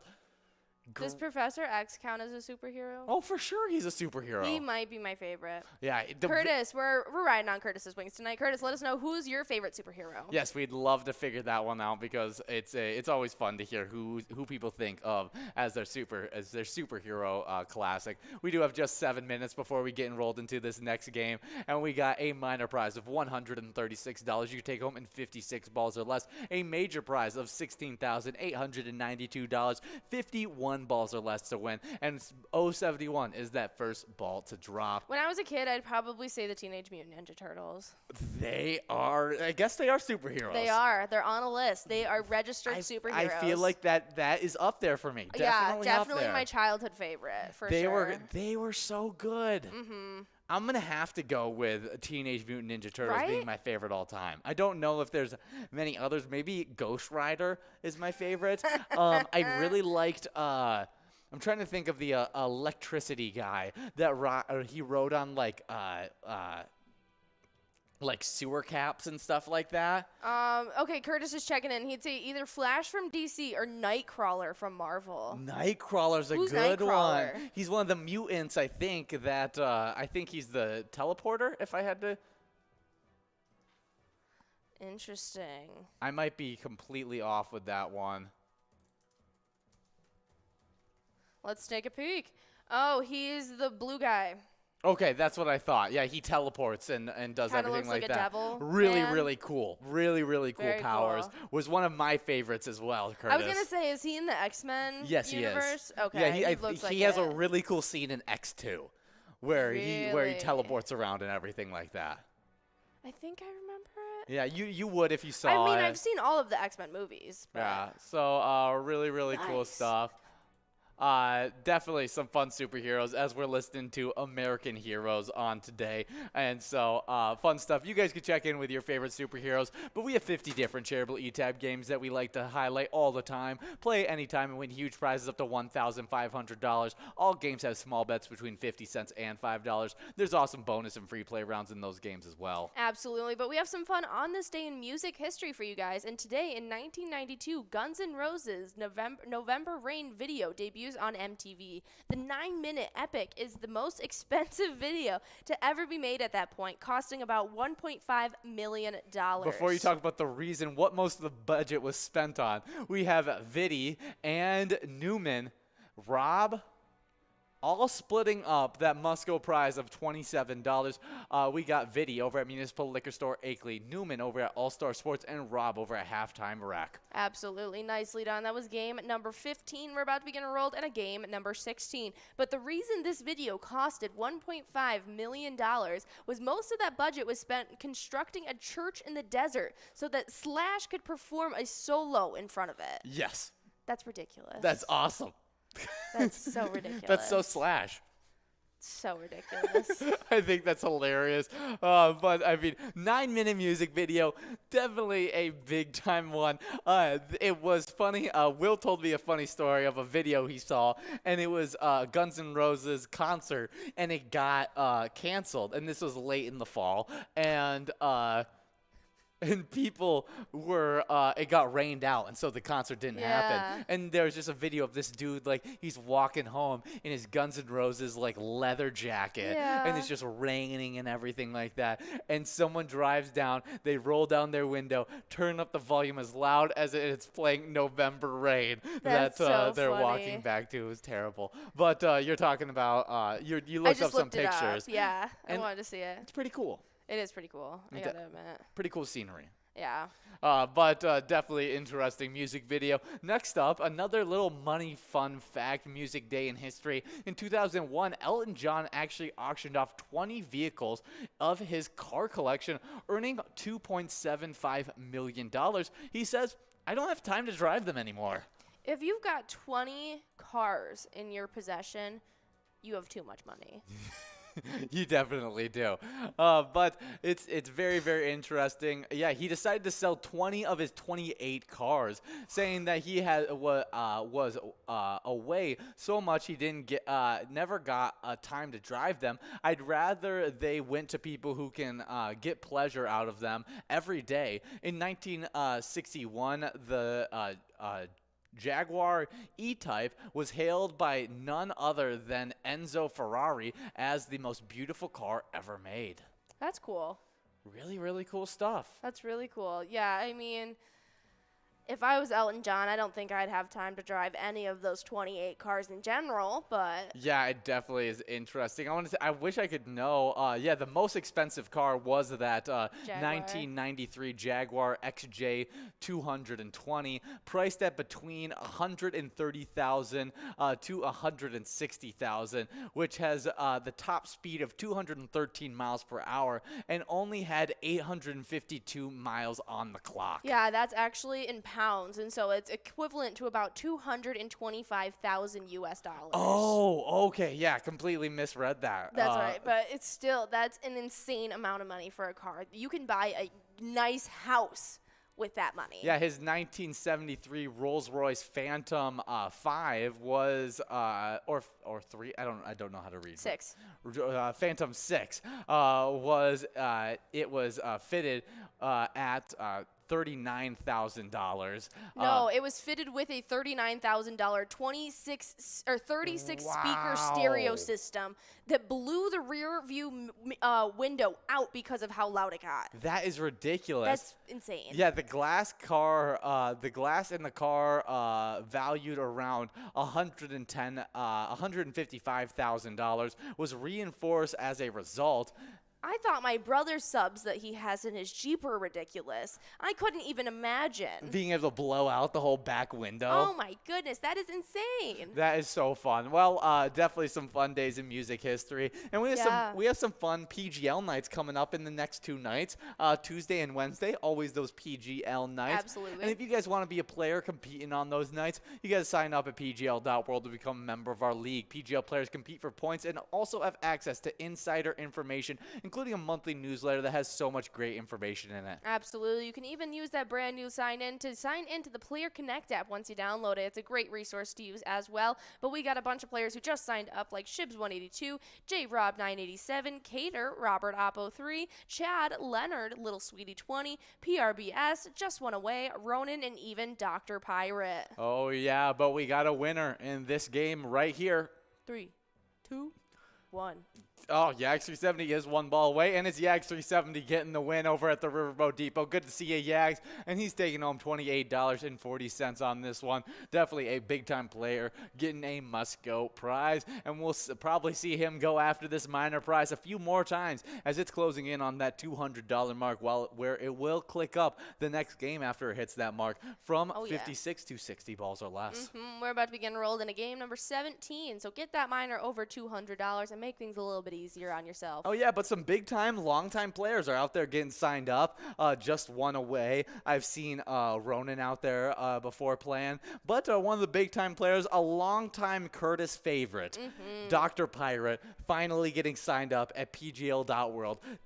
Curtis, do you have anything you want to say to Dr. Pirate? Any words of inspiration for him competing in these PGL standings? Also, do you think he is a doctor who has become a pirate, or do you think he has a doctorate in piracy? Yes, that's what we've been workshopping, trying to figure out what kind of doctor is he. Whether or not we can trust him. Yeah, can we trust her? Is he Yeah, can he save people, or is he just really good at being a pirate? Yeah. That's the question. That's what we want to know. 1 minute and 30 seconds before we get rolled into this game number 16. And we'll talk about the PGL standings while we're waiting on Curtis's answer. Absolutely. And in 10th place on the player side of these standings, we got Reyes 22 over Old Town Tavern with 1,140,000 points. With 1,174,000 points in 9th place, we got OE 50 over at Stanchion Bar. 8th place is Sarah Honey over at Eagles Austin with 1,225,000 points. With 1,284,000 points in 7th place, we got Nixon over at VFW Roseville. 6th place is Bucks over at Rustic Saloon with 1,327,000 points. With 1,419,000 points in 5th place, we got Brizo over the Underground Bar and Grill. Then in 4th place, we got Forget You D over at Lyle's Liquor with 1,624,000 points. With 1,742,000 points in 3rd place, we got Big Dog over at Rustic Saloon. 2nd place is Keith over at Billy's Rockford with 2,272,000 points. And with 2,374,000 points in 1st place, we got Bam Bam over at Stewartville Legion Post. Absolutely, and each of these players competing at those locations have been helping those different locations into their own top 10 standings while they compete against each other, and these have been super competitive. But you guys have just about 13 seconds to check in, and we got Curtis checking in. Yes, he says, I'd like to think he's a doctor at pirating. Okay. I'm a little more nervous about Dr. Pirate now. So this is good information to have, as Curtis is the expert in Dr. Pirate. Yes. So definitely some great stuff. Dr. Pirate, if you're listening, you can check in on one of our streaming sites, and we'd love to hear from you. But that's super funny. But we're now in a game number 17 with that minor jackpot clicking over $200. Exciting as we get into maybe game number 18 with that jackpot clicking up from 56 to 60 if we don't give it out at this game right here. Absolutely, but I'm going to hop right into these PGL location standings because jumping in from unranked last week, kicking out the double wide, it was Howie's Sports Bar and Grill in St. Cloud sitting with 4,379,350 points with 4,468,805 points in 9th place. It's Leo's Sports Bar in Mazeppa. 8th place is with the Atomic Star Tavern in Mankato with 4,593,954 points. But with 4,927,910 points in 7th place, we have VFW Northfield. 6th place sits with Neeson's Gaylord with 5,110,740 points. But with 5,599,379 points in 5th place, we have American Legion Cleveland, now to the 6 million point club. 4th place is with Blasco's Embassy Bar in St. Peter with 6,133,985 points. But with 6,847,568 points in 3rd place, we got big time location Poppers in Virginia. Second place sits with Third Rail Bar and Grill in Big Lake with 6,933,459 points. But in first place, still reigning on top, it's Billy's Rockford in Rockford with 7,501,794 points. Wow, some big-time location point totals that are happening over there. And I can't wait to see if we get another location in the 7 million point club tomorrow. Oh, yeah, I can't wait to see. And even if we're going to see some more shakeups happening in this top end of these standings. It's been a while since I've seen Third Rail Bar and Grill get a point. So going on 3 weeks. We'll see if they can get some points during these next few PGL nights. But we do have a winner in this game number 17. That's right. Gemini Love at the Tavern on the Avenue in St. Paul, taking home that must-go prize, $28.60 going out to you. And that means that minor jackpot clicking up from 56 to 60 balls or less. Super exciting stuff. We're hoping we can give out this prize in this game number 18. Oh, yeah. It's going to be clicking up to 60 balls, and things are going to get interesting. But our Wild have been kicked out of the NHL playoffs, but we can still check in and see what's happening with the NHL Conference Finals, as there is a game happening tonight at 7 p.m. That's right. The Colorado Avalanche are going to be going up against the Edmonton Oilers. Yeah, the Colorado Avalanche have a shot at advancing themselves to the finals in this game, as they lead that series 3-0. Oh, yeah. It's going to be interesting. Do you think they're just going to clean sweep it? I'm going to guess so. There's not a lot of I'm just going to guess so. Usually when it gets to that 3-0 point, it's really tough for the other team to even muster up enough they don't courage. Enough effort to put in that one-win game. But it also could be a reverse situation where the Avalanche are feeling like, oh, we got 3-0, like there's no way they can beat us. And then this is where the Oilers sneak one win in, and then maybe get knocked out of the playoffs or something like that, because they just don't want to lose right here, whatever it is. And so we'll see what happens. But we do have another game, a little closer series, that's happening tomorrow, as the New York Rangers are heading over to the Tampa Bay Lightning for the second game in Tampa, the fourth game of the series. All right, we'll have to see what's happening. That game's going to be going on about 7 p.m. tomorrow for you guys. Yeah, and right now the New York Rangers have a 2-1 lead in that series against the Tampa Bay Lightning. This may be one of those series that goes all the way to 7 games. Really? You think so? I could definitely see it. Yeah, I mean, right now, 2-2. Pretty much it's whoever's got the home ice advantage has been getting the wins. We'll see. If the New York Rangers get the win in this game, in game number 4, I think it's sealed up. New York Rangers, they're winning the series. But Tampa Bay Lightning gets the win. That means it is up for grabs. 2-2 in that series. I'm worried about the Tampa Bay Lightning coming back and winning the entire series, because once you get that Tampa Bay Lightning team hot, they're hard to stop. All right, we'll have to see what happens when they go against each other tomorrow night. Yes. But in the meantime, if you want to show some support for our Wilds, you can play Let's Go Wild. It's an awesome e-tab game that we've teamed up with our Wild for, and you can shoot them out a little bit of luck while you check out that Slapshot bonus round. Oh, yeah, definitely some great stuff. And we love getting great player pictures when you guys take home giant jackpots. So even if you take home maybe the minor jackpot in this game, we'd love to see a picture of it. You guys can hold up that jackpot message with your smiling face, or you could just send in a picture of you playing Pilot games, maybe with your friends, your favorite bartender, or just by yourself. Maybe holding up Later Gator. Oh, yeah, maybe even with an e-tab game. We'd love to see those pictures. Maybe with you on the phone with Jackpot Jen. Ooh. I think that's a great picture as well. You could share those pictures on Facebook or by emailing them to jackpots@pilotgames.com. All you got to do is you can also just post onto your own social media, like Facebook, Instagram, Twitter, wherever you post. If you put the hashtag Pilot Games on it, we'll be able to find it and add it to our enrolling screen. Absolutely. We'd love to see all those amazing player pictures you guys have out there. But we got players 11 balls away. We got $275 on that minor, $17,000 officially on that major. Yeah, as we are in this game number 18, we'll see if this prize can go out. We got Dave Jack's big win, all 8 balls away. But we got some takeaways from the Vikings' first 3 weeks of OTAs. Okay. And so we'd love to talk a little bit about our Vikings. Okay, and that first one that they take away is that new offense should be fun, and there's still plenty to learn. I think we talked about this in one of our other broadcasts, how they're resorting to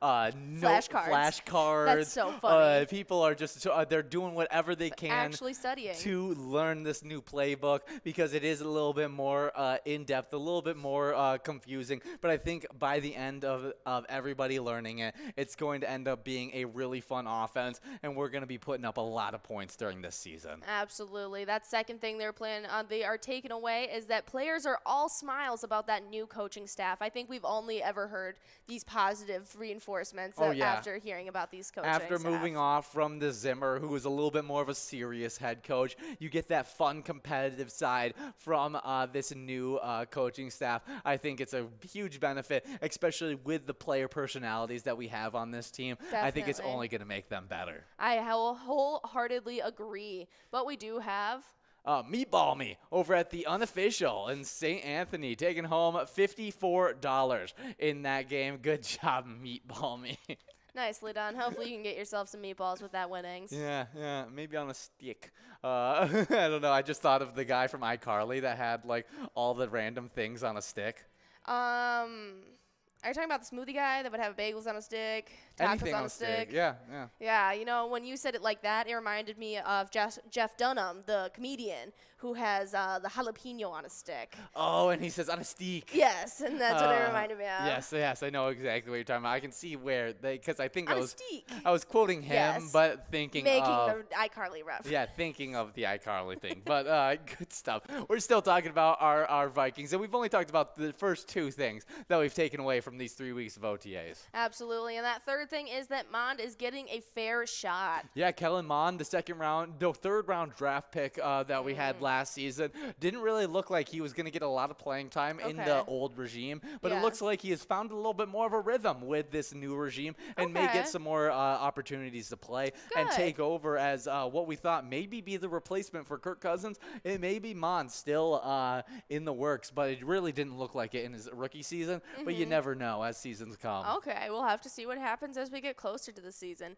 But the fourth thing is that rookies might actually play in the 2022 season. Yeah, I mean, with the Mike Zimmer system, you had to very much earn your spot. Earn your spot to get into that first string opportunity. And I think we have a similar where you got to earn your spot, but it's less about like, and it was seniority. It was veterans getting hurt. That's how rookies got better playing time. This is more about putting the best players on the field and making sure that they're fully mentally ready to be on the field. I don't think it's any kind of, they can't play because they're a rookie and we have seniority rules or whatever it is. I don't even know how that all works, but I'm glad to see that those rookies will be getting a lot of playing time during the 2022 season, as a lot of rookies, especially it's finding a nice balance, because there's some rookies that they do really well when they get in-game situations, like Cameron Dantzler. He's not much of a practice player, but when he gets on the field, he was really shows out. He's really good. Like his rookie season where he played consistently, he was the second best rookie cornerback in the entire NFL. Really? But his following season, second year, which was last year, he had a little bit of drop off because he didn't play, and he got into Mike Zimmer's doghouse and couldn't really get playing time. So I think getting those guys some more playing time when they're feeling right and when it's good is always super important. Absolutely. All right, that number 5 thing that they're taking away is that veteran specialists are not guaranteed jobs. Yeah, it seems like the kicking competition is fully open. Punting competition is open. We'll see who ends up getting those starting spots, as we got some consistents that have been in the purple and gold for a while, but we'll see if some of these young bucks are going to be able to take over. All right, we'll have to see. That 6th thing they're looking at is that depth is already beginning to be a slight concern. And that's more about Amir Smith-Marstetta getting her and our depth at wide receiver. We're going to be running a lot more 3 wide receiver sets, and so having depth at wide receiver is going to be very important. But I think that's one thing that is the one position that we do have a decent amount of depth in, and so I'm not too worried about it. All right. right. Okay. That's a little bit reassuring. And that seventh and final thing they're taking away is that making that final roster will be tough for Davis. Yeah, Wyatt Davis, third-round draft pick guard out of last year. He's that Ohio State lineman that I've talked about on air before, as we've talked about. Maybe he might be the starter in the upcoming year. But it looks like two other guards are getting reps over him, and it looks like there is and we still haven't gotten Ed Ingram, the LSU guard, out there participating yet. And so once we get that guy, there'll be another third guard in that rotation, making it tough for Davis to maybe even make the active roster. And so we'll see what comes of that. All right. Well, in the meantime, if you want to show your support for the Vikings, we have our awesome eTab game that you all know and love. It's called Vikings Victory, if you didn't know. It's an awesome eTab game that shows the Vikings. It even has US Bank Stadium behind you. You want to go win some cash. You can even pick a lucky letter in that skull bonus round to win some big prizes. Definitely some great stuff there. Love a little bit of Vikings news. I also love talking about what you guys are earning points for right now, and that's the Jackpot Hunter standings. We have players 2 balls away. We'll see if we can give out this jackpot before I get into these standings. All right, 60 who do you ball think it's right here. I'm voting Peppermint. Oh, and we've clicked over to a $64 must-go prize. I'll go with Big Win, getting the win. Right. Naming it and claiming it. I'm always there for the naming it and claiming it, guys. Win. And we'll see. You were right on the place. Can it be me? No, it's just lucky ladies. Yeah, and Peppermint splitting up that must-go prize of $64. Usually I vote wrong. Yeah, you did a good job. Peppermint at our place on third. Lucky Ladies at Brian's Bar and Grill. Good job, guys. As that jackpot is going to be clicking up from 60 to 64 balls or less as we get into a game number 20. That's right. That means we're going to be giving out this prize on one of our final games. You guys absolutely need to get enrolled because that cash is going to be a good one getting in your pocket. Well, let's talk about the Jackpot Hunter standings, the player side. In 10th place, we got Spazball over at the Gas Can Bar and Grill with 51,000 points. With 59,000 points in 9th place, we got Brother Nate over at the Chart House. 8th place, getting bumped back from 7th, we got Kev over at the Deer Stand with 61,000 points.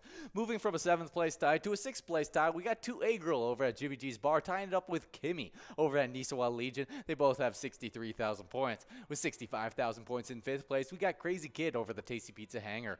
In 4th place, we got Elsa over at Titan Sports Saloon with 69,000 points. With 83,000 points in 3rd place, we got Not Lucky over at American Legion Fredley. 2nd place is Bowl over at Corner Bar and Goodhue with 137,000 points. And with 151,000 points in 1st place, we got Bobo over at Corner Bar and Goodhue.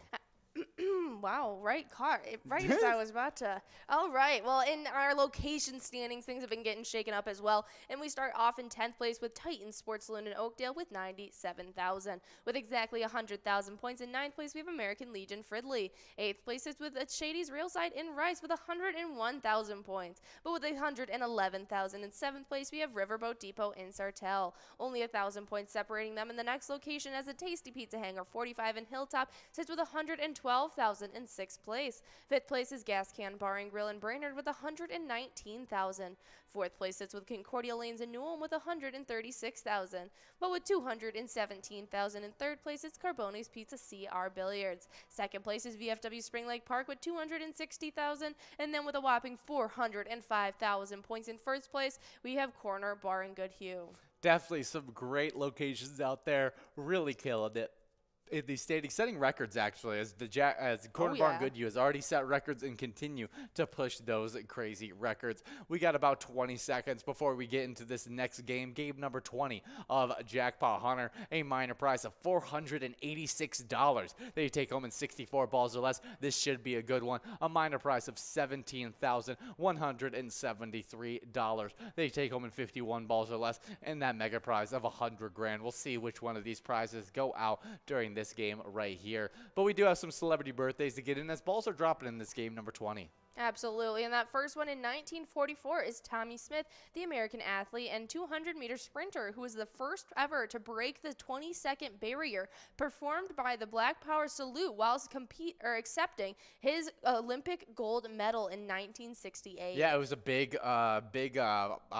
statement to do during that time, and the fact that he had the courage to go up there and fight for the rights of the African American and anybody of color was a huge moment for Olympic sports, as it was him and another man who made that John Carlos, who made that big statement. Happy birthday, Tommy Smith. I mean, the first guy to ever break the 20-second barrier in the 200 meter. Blazing fast. Happy birthday. Next up, born in 1956, we got Bjorn Borg, a Swedish tennis player, 11-time Grand Slam winner. Even has a movie about him where Shia LaBeouf, the good old Transformers actor, plays as him. He plays Bjorn? Yes, he does. Oh. Yeah, I'm pretty sure he plays Bjorn. I thought he played McEnroe, but he might play McEnroe. I could be just completely off. I think do you know what the movie is called? It's Bohr and McEnroe. Borg versus McEnroe. Yeah, let's take a peek.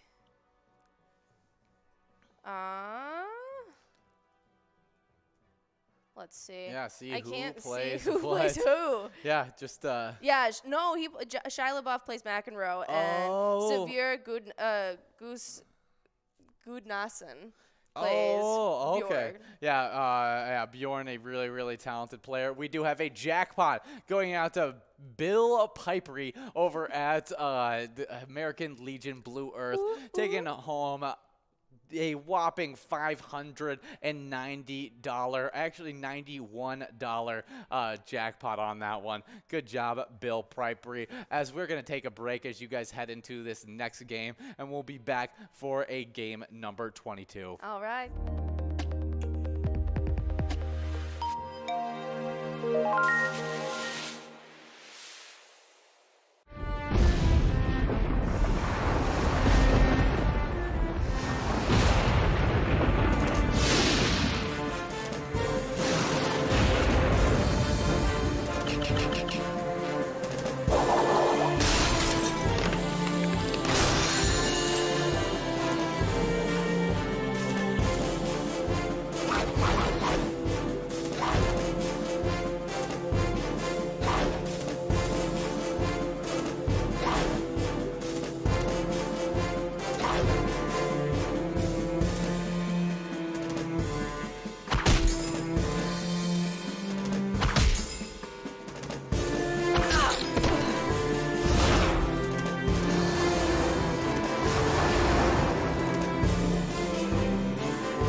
Hey guys, we love starting each and every day with some Twins Bingo from 12 to 1. Hopefully you guys come out each and every day to try your hand at them. We got some great prizes on the line, but you also get to win some points towards the Twiking Zone. Yeah, that Twiking Zone has been pretty crazy. And in the player standings, in 10th place, we got Puba over at Brian's Bar and Grill with 115,000 points. Slightly ahead of Puba with 116,000 points in 9th place, we got Elsa at Titan Sports Saloon. With 126,000 points in 8th place, we got Lucky Tim over at Lakefront Bar. 7th place is Yo-Yo over at Valley Inn with 128,000 points. With 136,000 points in 6th place, we got Bobo at Corner Bar in Goodhue. 5th place is GTZ over at the Midi with 160,000 points. With 185,000 points in 4th place, we got Mikey Wins over at Steve O's. 3rd place is Sin Bob over at Corky's Bar South Haven with 199,000 points. With 204,000 points in 2nd place, we got Nan at Corky's Bar South Haven. And in first place, we have Scrub Eye at American Legion Fridley with a whopping total of 276,000 points so far in Season 11. Yeah, that's pretty impressive, but I'm going to hop right into these location standings that have been just absolutely killing it this season. And in 10th place, we start off with the Main Street Pub in Kimball with 166,000. But with 223,000 in 9th place, we have Carboni's Pizza CR Billiards in Coon Rapids. In 8th place, now we have VFW Blaine sitting with 230,000. But with 282,000 in 7th place, it's Eagles Rochester in Rochester. Now we have a crazy tie getting formed up in 5th place between our place on 3rd and Faribault and Corner Bar in Goodhue. They both have 287,000 points. But with 290,000 points in 4th place, we got Steve-O's in Crystal. 3rd place is American Legion Fridley with 434,000, but with 497,000. In 2nd place, we got Corky's Bar South Haven. But absolutely stealing the show in 1st place, we have VFW Spring Lake Park sitting with a whopping 843,000 points. Good job to all those locations and players. Make sure you guys are coming out from 12 all the way till 1 to get your own little bit of Twins action while our Twins are fully in this season. Absolutely.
Hey guys, and we love giving out jackpots, probably our favorite part of the entire job. Oh yeah. And we gave out some really great jackpots over this weekend, given our role. Hey guys, and we are back for a little bit of Jackpot Hunter action. 50 seconds for us to get into this game number 22, but we did have a winner in that game number 21. That's right, and that winner was Rocket over at Eagles Owatonna and Yufda over at Birch Terrace Supper Club, who both got to split up $18.60. Yeah, definitely some great stuff there as we were getting enrolled into our final 2 games of Jackpot Hunter. Make sure you're getting enrolled and press and play as we talk some more about some celebrity birthdays that came out that Yeah, that happened today. In 1959, we got Jimmy Jam, also known as James Harris, the American songwriter as well as record producer for Janet Jackson, who was actually born in Minneapolis, Minnesota. He actually has went on to make, I don't know how many different #1 hits. 31. 31 different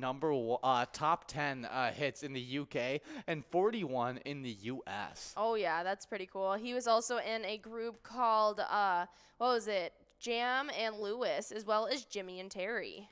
Definitely interesting stuff. Happy birthday, Jimmy Jam. Jimmy Jam. He's played the piano, he's played synthesizers, he's played drums, bass, guitar, percussion. He has done it all. Really cool stuff. Well, happy birthday. Next up on this day in 1963, we have Jason Isaacs. Oh!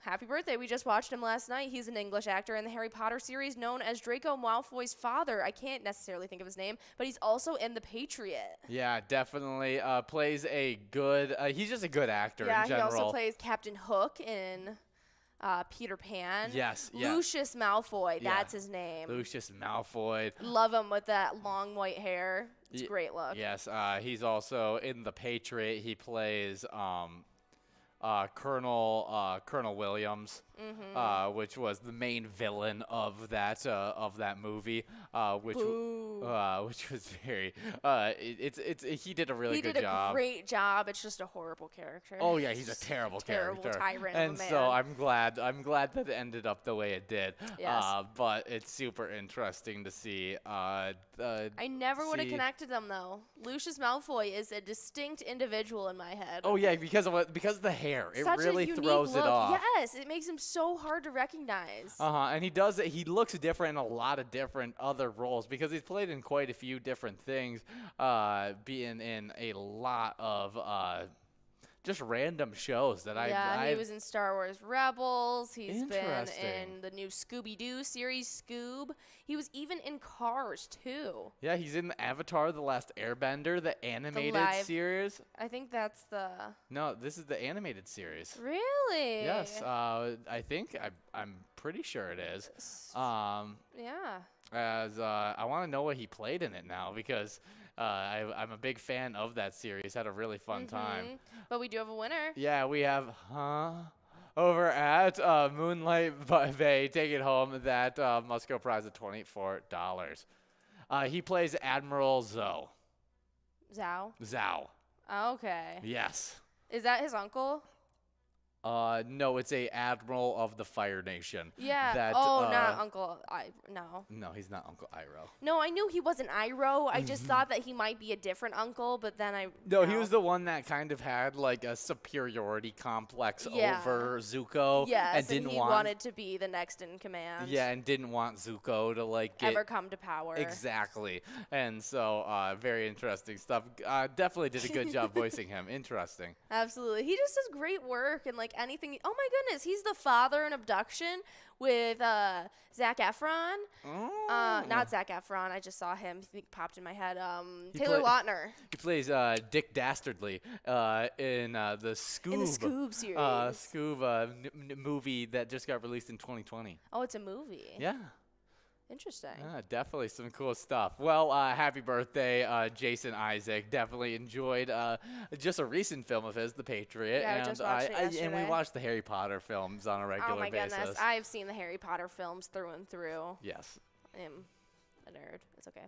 Up next, in 1965, we have Cam Neely, the Canadian Hockey Hall of Fame right wing, 5-time All-Star Vancouver Canucks, and the Boston Bruins, and he was also an executive president to the Boston Bruins. Interesting. Definitely a big-time hockey player. Let's see if we can find out anything more about him, as he's probably Hall of Fame as well. Ooh, we actually have 2 rounds left. We're getting enrolled in a game number 22 right now. Oh, okay. Exciting stuff. Game number 22 right here. I'm happy about it. Hey, let's see if we can get that minor prize over $100 while you guys get enrolled so that we can have this click up for the final game in Jackpot Hunter. Really, really cool stuff. Absolutely. I always like having a few extra games on here, but let's talk about Cam Neely, as Cameron Michael Neely is a Canadian professional ice hockey executive and former player. Neely played right wing for the Vancouver Canucks and Boston Bruins of the National Hockey League from 1983 to 1996. His nickname was Bam Bam Cam, and he was one of of the most dominant power forwards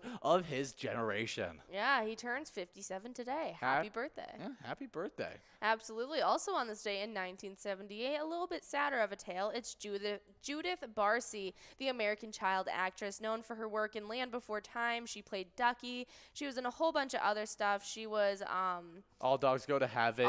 She was even in the Jaws series, The Revenge. Yeah, Eye of the Tiger, Slam Dance, as well as a few other hit roles. And there's even a documentary about her life and the tragedy that occurred, and that is called Fatal Visions. Yeah, definitely. She plays Anne Marie in the All Dogs Go to Heaven, in that one. And in Land Before Time, she plays, like you said, Ducky. Yeah. I want to see who Anne Marie is in All Dogs Go to Heaven. That was, the little girl. I loved this movie. Yeah, it's a really good one. I loved it, and I didn't realize how kind of sad and twisted it was until I watched it like later in life, and I was like, this is so horrifically sad. Like, how did I love this as a child? Very interesting. So I only watched it a few times on VHS. I never have it on DVD or anything like that. Yeah, I mean, I've kept my entire VHS collection since I've always had it. We have it in a tub somewhere, but I always watch CDs. I also didn't have a TV in my room to watch VHS movies. See, we had a living room and a family room, and our family room had a VHS player, and so my dad could watch whatever he wanted, whatever it was, but I always had the TV that had the VHS tape thing in it, and I could just go in there and watch all my VHS tapes. That's super, super fun. Well, definitely a great young actress that passed away way too soon due to some horrific circumstances, but I'm glad that we got to enjoy just the amazing work that she did in The Land Before Time and all those other things. And her works will live on for her, and so we'll always be able to commemorate her and her time on this earth in those movies. Yeah, happy birthday, Judith Barcy. Next up, born in 1987, we got Daniel Logan, a New Zealand actor who played Boba Fett in episode 2 of Attack of the Clones. Very cool. He's also been nominated for Young Artist Award for Best Performance in a Feature Film at the youngest age of 15. Is that it? They must have been in the movie Star Wars. That's really cool. We do have over at Moonlight Bay, taking home that $23.20 Musco prize. Nicely done. We're about to begin enrolled in our final game of Jackpot Hunter. You guys have that minor clicking on over, so you guys will get another chance at that. But then we're going to end off our happy hour show with that extra round of Lucky 4 bingo for you guys. Yeah, but funny enough, one of his iconic scenes from when he's a kid is it's when Obi-Wan comes into the clone facility where they're replicating all the different clones, and he's right there as a kid playing as Boba Fett. I'm trying to think, Jango Fett's son. Yeah. And when Obi-Wan walks in the room, they were trying to have him like look suspicious of Obi-Wan and not like him and everything like that, and they just couldn't figure it out and everything like that. And so Obi-Wan, Ewan McGregor comes up to the young actor Daniel Logan and is like, hey, when I walk into the room, just act like I just let out the worst fart of your entire life. And then he goes in the very next one, he walks in, he gives him like this disgusted look and then like turns away kind of thing, and that's the cut they ended up using in the movie.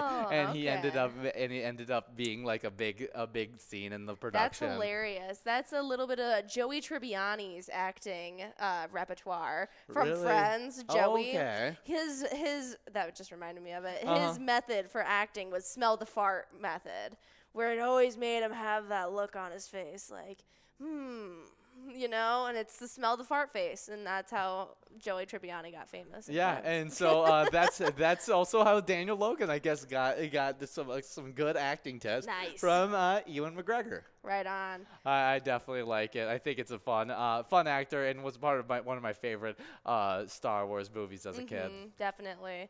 But that's it for all of our celebrity birthdays. So if it's your birthday out there as well, happy birthday to you guys. Have a little bit of luck out to you. And so hopefully you guys can take home one of these prizes in the next games. Yeah, and we're getting enrolled into the final game of Jackpot Hunter, unless Curtis is pulling another sly one on us. But it should be this last game. $123 available in this one, and 52 balls or less. That major prize is at $17,271.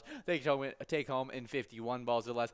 And then the mega prize of $100,000 that you could take home in 45 balls or less. Just 3 seconds before we get into this final game. Absolutely. And there we are, officially enrolled in this final round. But we're going to let you know what's happening with the NBA playoffs right now. Oh, yeah. And tomorrow, no, not tomorrow, Wednesday, we have Game 3 of the NBA Finals, which have been going on lately. It's a tied series 1-1. As the first game, the Celtics were able to get to win 120-108.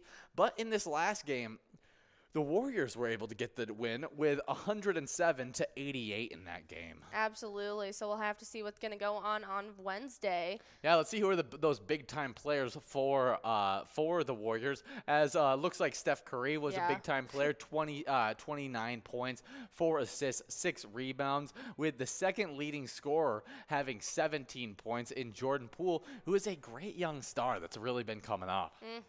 But let's check out who in the losing effort was playing great for the Celtics. Yeah, it's looking like Jaylen Brown ended up with 17 points, 13 assists, and 3 assists. 3 assists and 6 rebounds. He's looking to be like actually Jason Tatum was the biggest scorer. He got 28 points, 3 assists, and 6 rebounds. Well, that seems to be their 2 top players for that game, and is their 2 top stars on the Celtics. Pretty fitting. So it makes sense. We'll see on Wednesday if that tight race continues and see who can get that little lead as a 2-1 lead in that series. So I just saw the name Andrew Wiggins, and I think that's the reason I always confused your friend whose last name is Wiggins with his first name Andrew. Oh yes, Andrew Wiggins is a basketball player, and we got Wiggy that is What's his first name? His first name is, gosh, I coached this kid for a whole year. I mean, you guys called him Wiggy. Yeah, his name is Wiggy. His name is wholeheartedly Wiggy. It's it might. I don't know. It might be Andrew Wiggins. It might be? I'm trying to because think. I always thought it was Andrew Wiggins, but if I'm wrong, I'm thinking it's because I correlate it with the basketball player. But we do have Katie over at the shortstop Fridley taking away that must-go prize, $32.60 going in your pocket in this final game. But you guys will have a chance at $17,000 as we get enrolled in this final round of Lucky 4 Bingo before we set you guys loose and you guys can play a little bit of Skull Bingo. His name's Ryan. Ryan! Oh my gosh. Yeah, Ryan Wiggins. Definitely I never would have guessed great. that. Love a little Ryan Wiggins action, and super fun stuff. Love a good old Wiggy. But we're about to get enrolled in some Lucky 4 Bingo. 2 minutes and 20 seconds before we get into that game. But we were talking about some NBA news, and hopefully we'll see some good NBA action on Wednesday as those Golden State Warriors take on the Boston Celtics. But while we are waiting to get into this game of Lucky 4 Bingo, we're going to get into the Twiking zone once again. And you want to talk about, top fives? Yeah. I feel like top fives are great. All right. Well, in 5th place, we got GTZ over at Sal's Bar with $162,000. 4th place, we got Mikey Wins at Stevo's with $197,000. With exactly $200,000 in 3rd place, it's Simbob at Corky's Bar South Haven. Nan at Corky's Bar South Haven sits in 2nd with $208,000, while with $278,000 in 1st place, we got Scrub Eye at American Legion Fridley. I feel like sometimes when I'm reading these, my lisp comes out, and I don't even have one. It definitely feels that way, just talking too much. 5th place in the location standing, we got Steve-O and Crystals with 299,000 points. With 301,000 points in 4th place, we got Corner Bar and Goodhue. 3rd place is American Legion Fridley with 473,000 points, with 502,000 points. In 2nd place, we got Corky's Bar South Haven. And in 1st place, we got VFW Spring Lake Park with 882,000 points. Nicely done. But we got a couple movies that were released on this day that we want to talk about as well. And in 1997, Con Air was released. Yeah, definitely an interesting movie. I don't think I've seen it. It's got Nicolas Cage, John McAvoy, John Cusack, Steve Buscemi, Dave Chappelle, Monica Porter, Danny Trejo. Love him. You got so many more. I'm trying to think who all is in it. I think even this may be the movie that Wilt Chamberlain makes an appearance in, but I could be completely wrong. I don't remember. All right. That may be a comedy of Con Air. Con Air, no, it's real. It's a just paroled Army Ranger, played by Nicolas Cage, is headed back to his wife, but must fly home aboard a prison transport flight dubbed Jailbird, with some of the worst criminals living, along with Diamond Dog, Baby O, and genius serial killer Cyrus. And the virus unleashes a violent escape plot mid-flight, secretly working with the U.S. Marshal, who's played by John Cusack. The Nicolas Cage character has to work with them to foil their plan. Definitely some great stuff. I gotta look up what Chamberlain played a pilot in. All right, we got a couple people in line to take this home. It's going to have to be perfect now as we got Libby Lou, Yufta, as well as Chuck all in line. It's looking like we're moving past it to a $3 must-go prize. We got a bunch of players 2 balls away now.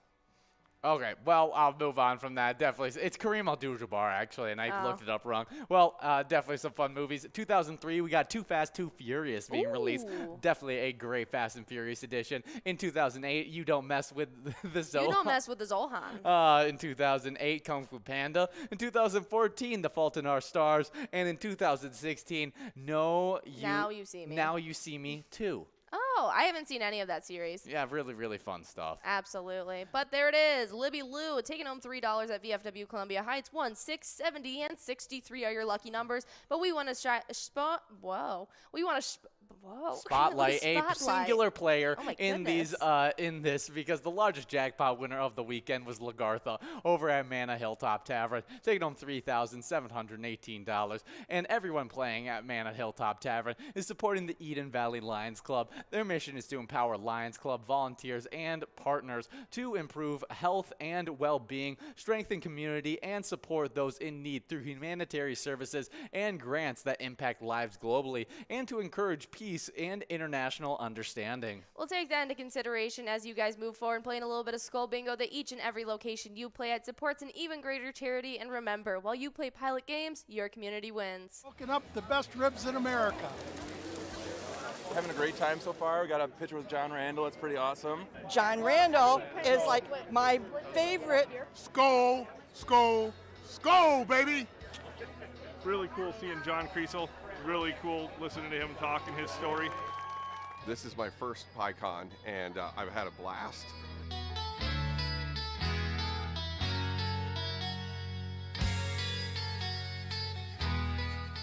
Willie is my favorite. I'm excited for Willie Nelson. I grew up listening to Willie Nelson my whole life. Willie Nelson. Willie Nelson. Have a really nice day. Woo!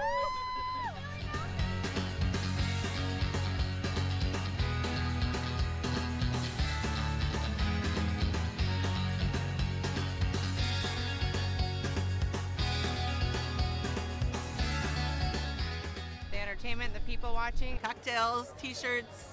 Drink and eat and be with everybody. Fabulous experience. Either way, I don't know why you would miss this. That's all I gotta say. He said we're making sure to come every year. Get your butt here, man. Get your butt here.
each and every day with some Twins Bingo from 12 to 1. Hopefully you guys come out each and every day to try your hand at them. We got some great prizes on the line, but you also get to win some points towards the Twiking Zone. Yeah, that Twiking Zone has been pretty crazy. And in the player standings, in 10th place, we got Pooba over at Brian's Bar and Grill with 115,000 points. Slightly ahead of Pooba with 116,000 points in 9th place, we got Elsa at Titan Sports Saloon. With 126,000 points in 8th place, we got Lucky Tim over at Lakefront Bar. 7th place is Yo-Yo over at Valley Inn with 128,000 points. With 136,000 points in 6th place, we got Bobo at Corner Bar in Goodhue. 5th place is GTZ over at the Midi with 160,000 points. With 185,000 points in 4th place, we got Mikey Wins over at Steve O's. 3rd place is Sin Bob over at Corky's Bar South Haven with 199,000 points. With 204,000 points in 2nd place,